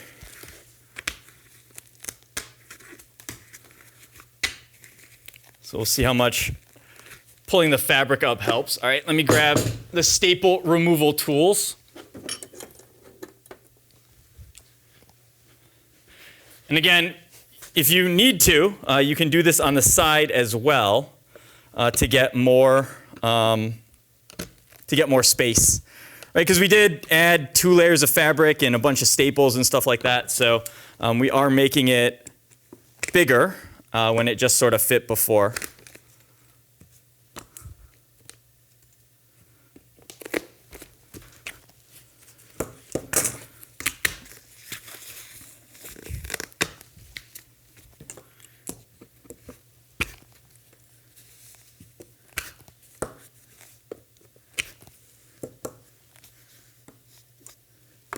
Okay.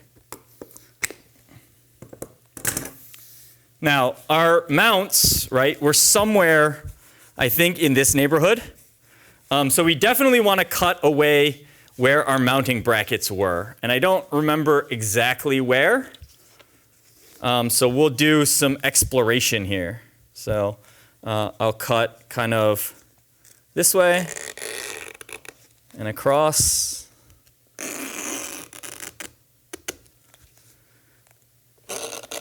And down.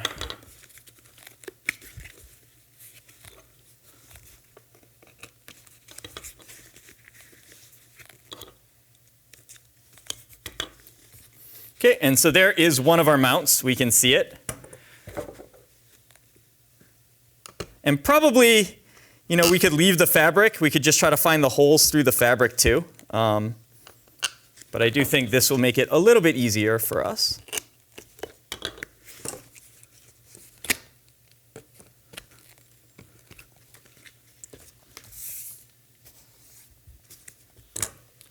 Okay, so we'll take one of our mounts here. And we can kind of line up those holes. And I think what you can do when it's sort of lined up is we can just sort of punch through the fabric. Don't drill a lot, just a very little bit to pop through a hole in the fabric. And then we can start to put our screws back on. So we know there should be one. We did all through all of the top holes, so we know this should go back where it came from. Same thing over here. And the middle one. Okay, so this bracket should be back more or less where it was. We didn't do the bottom holes before, but we can go ahead and do them now.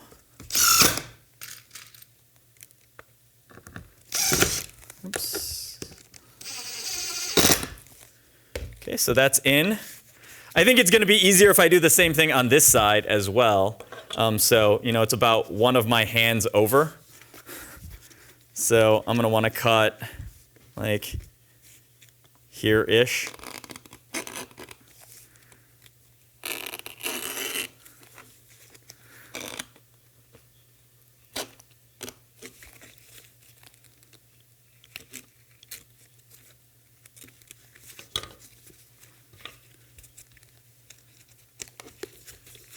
We missed it by a little bit, but that's okay.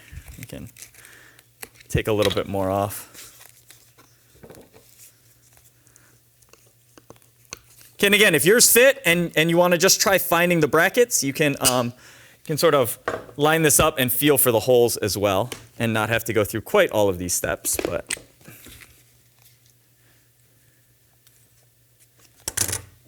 was a broken staple here.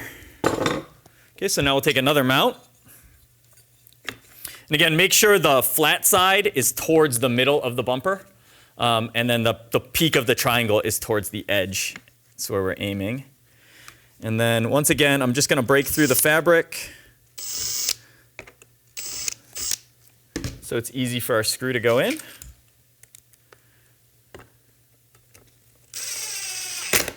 And I'll redo the top 3 holes so we know the bracket is right back where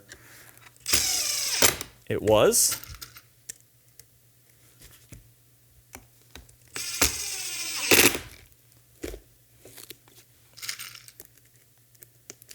Then we can do the bottom 3 holes, and those have not had a screw put into them yet.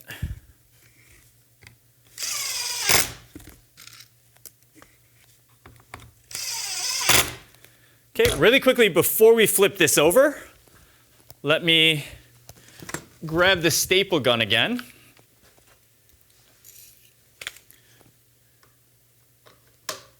And just anywhere where we sort of left loose flaps, I'm gonna add a couple more staples, and then maybe like this area because it looks a little fragile. And then, of course, just like before, I'm gonna really make sure all these staples are nice and flat.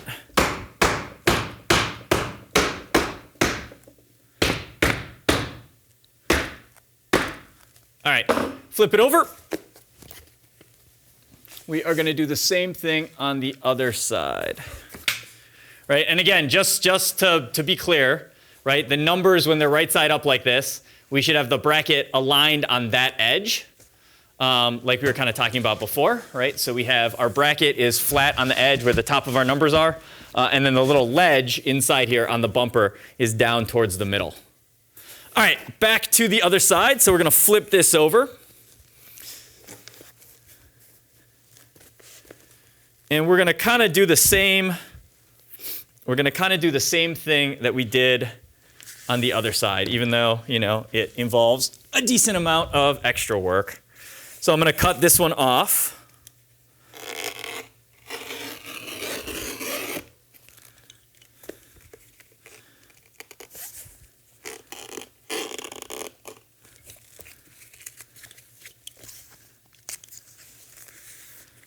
All the way across. And we can, kind of wish I hadn't hammered these staples all the way in.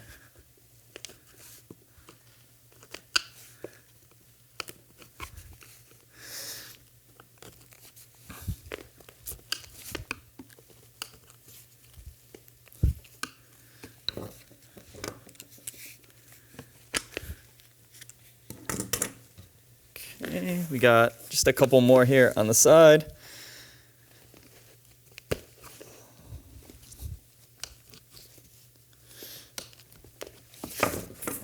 Let's pull them all out.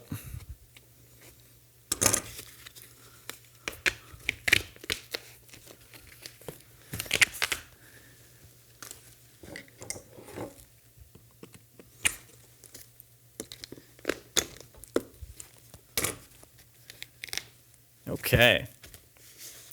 And let's cut out where our mounts are going to be. So it's about a hand over. So we're going to cut somewhere around here. We can see what's going on. So it looks like it was there to somewhere around here. Should get us where we want to be.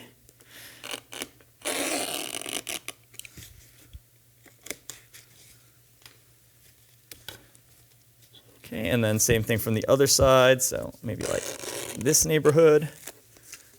Yep. And we'll need to lose this screw at least, or this staple at least.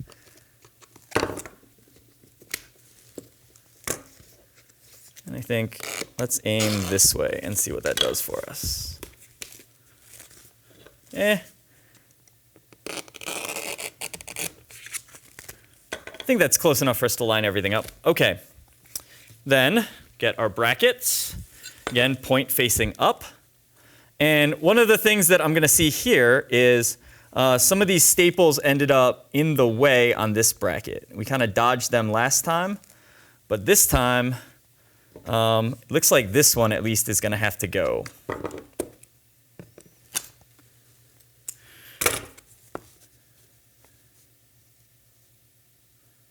And this one. Okay, I guess before I take that one out, let me move it over so we still have some support there. And I guess while we're at it, we can replace the other staples that we needed to replace here.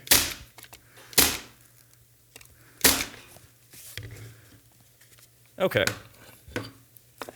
And this one is good, although before I put it on, I'm going to make sure the staples underneath my bracket are way in.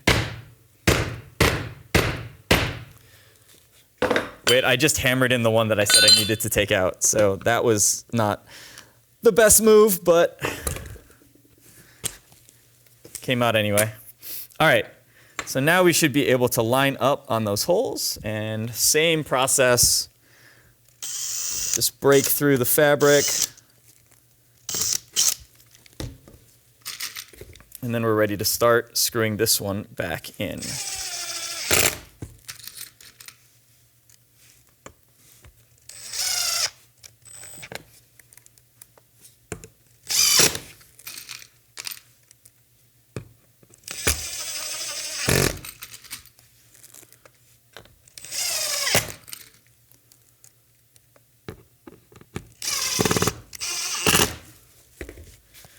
good. Let's check out the other side, our last bracket. Yep, that one looks good. So let's go ahead and we're gonna break the fabric with the drill. Where are the holes? There are the holes. All right.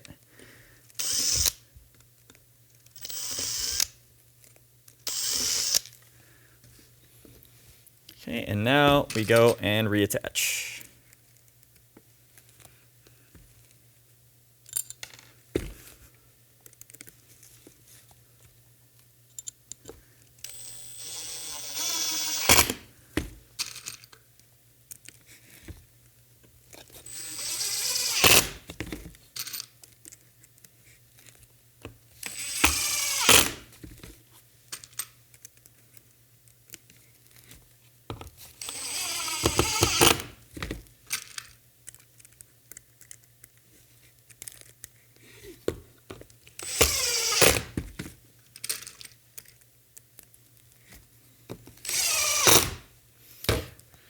Okay, one more check for any staples that are sticking up.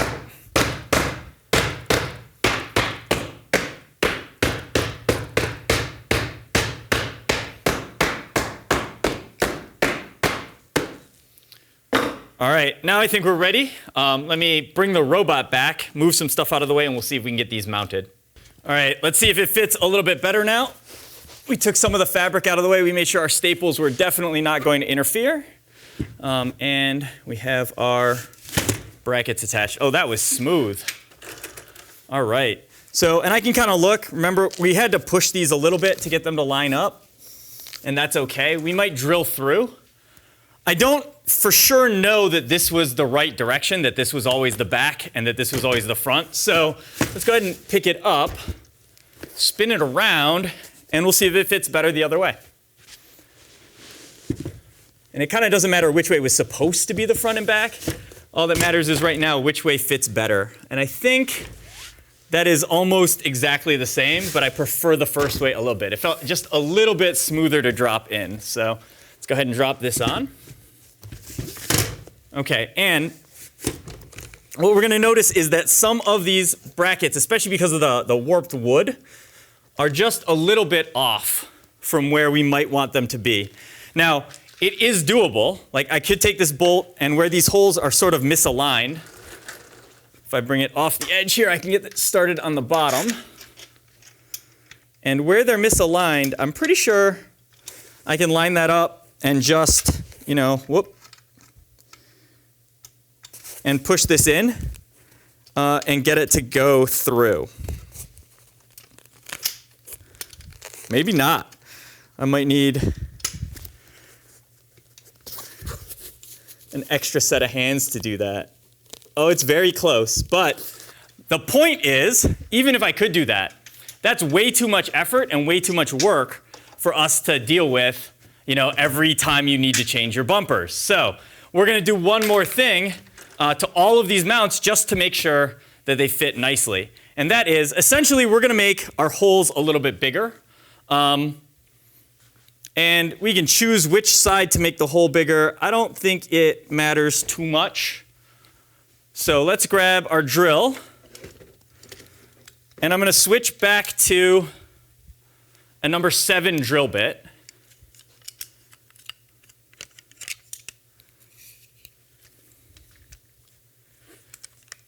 So we'll put that in here. And I'm just gonna drill through. I'm gonna maybe push in a little bit, but for the most part, I'm just gonna drill right through. Now, I'm gonna stop doing that because we are now making aluminum shavings on the robot. So once again, we need something to cover the robot up. So get the hoodie back in here. Cover up all the electronics. And now we can drill through. So we'll drill through that one a little bit. Drill through the next one a little bit. And this one.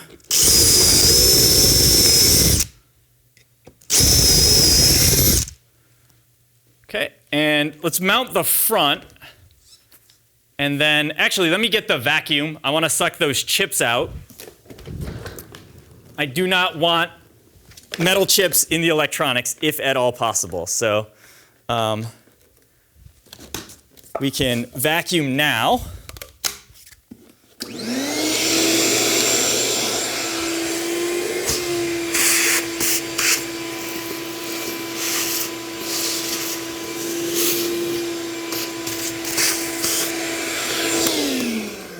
Okay, then I will gently lift my cover out, shake it out so it's ready to go again. And I can look and see, you know, there's that first one I did before covering it up, and we've got some more shavings kind of underneath.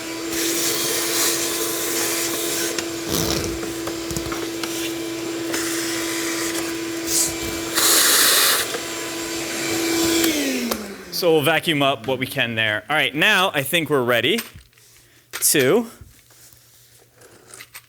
get these things attached. So I'll get one of the long bolts that we're using to mount it and one of the wing nuts. And this is actually probably the easiest way, if you don't do the nut inside to hold the post in place, is to just have it off the edge of a table, because then you can reach under and above the robot without too much difficulty.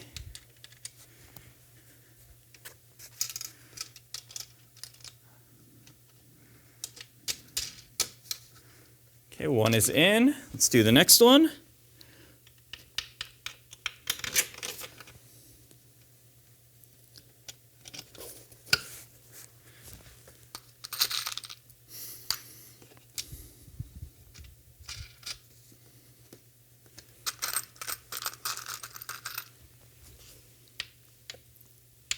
And the next one again.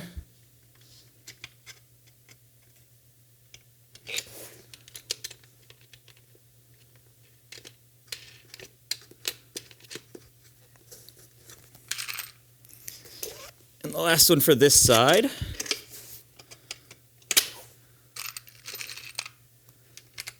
And you can see how much easier it is. We drilled a little bit, our holes got a little bit ugly, but man, that's so much easier than fighting with pressing the bumper in place every time.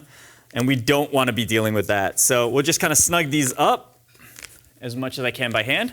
All right, that side's on and pretty secure. I'm gonna spin the robot around here, and we're gonna do the same thing on the other side. And this side is lined up better. This side is looking better than the first side was. Okay, but again, the whole point is I don't want to fight with this stuff. I just want it to work. So we'll go ahead and cover up all of the electronics once again.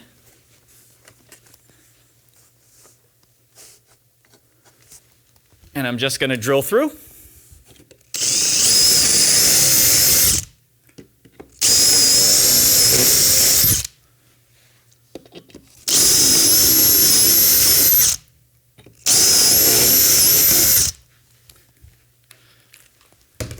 And let's clean it up.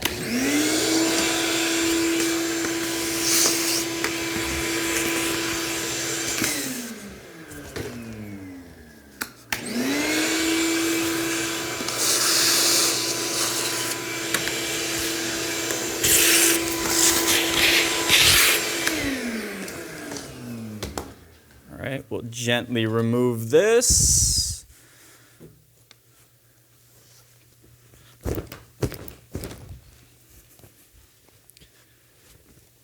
And then I'm going to vacuum again to try to get the stuff that is hiding underneath.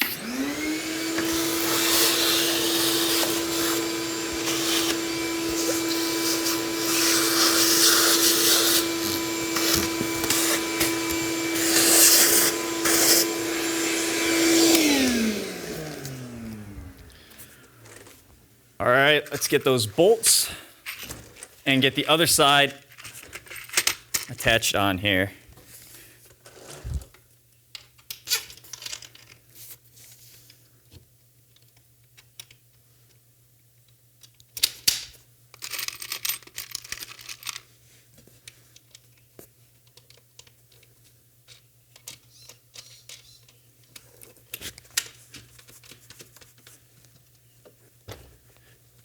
Looks good.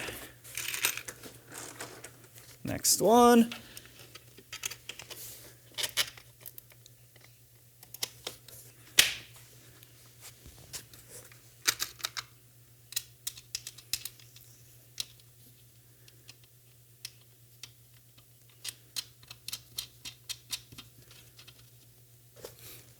And of course, when you're changing bumpers at an event, somebody can be doing the front set of connectors, somebody can be doing the back set of connectors, possibly even you could have 4 different people, 1 person for each corner, to try to speed it up a little bit.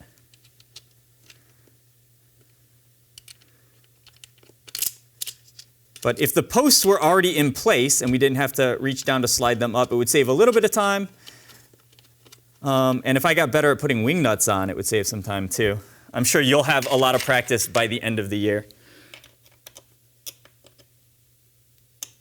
Last bolt.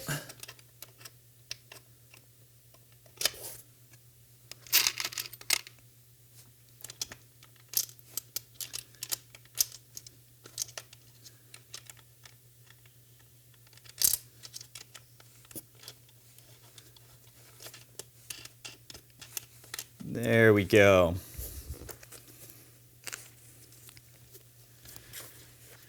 All right. So that is it. We've now got our bumpers attached, and they're pretty sturdy. I mean, I can grab, obviously the back here and lift it up because the brackets are right there.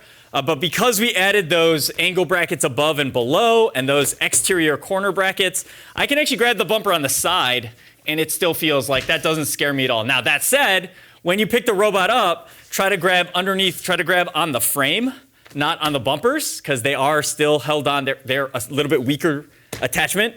Or at least hold the front and back bumpers where it's really securely attached. All right, but that is it. We have finished our bumper. We got it mounted on the robot. That means we're done making bumpers, and you're halfway done. You've got to do all of this again with the red fabric so you have a red set of bumpers as well. Remember, you'll probably have to pick up some extra wood screws to do this, but we have all the brackets and all the mounting bolts and wing nuts that you would need. All right, so bumper's done. We'll see you in the next video. Before we go, special thanks, as always, to First and Argosy Foundation for making this all possible.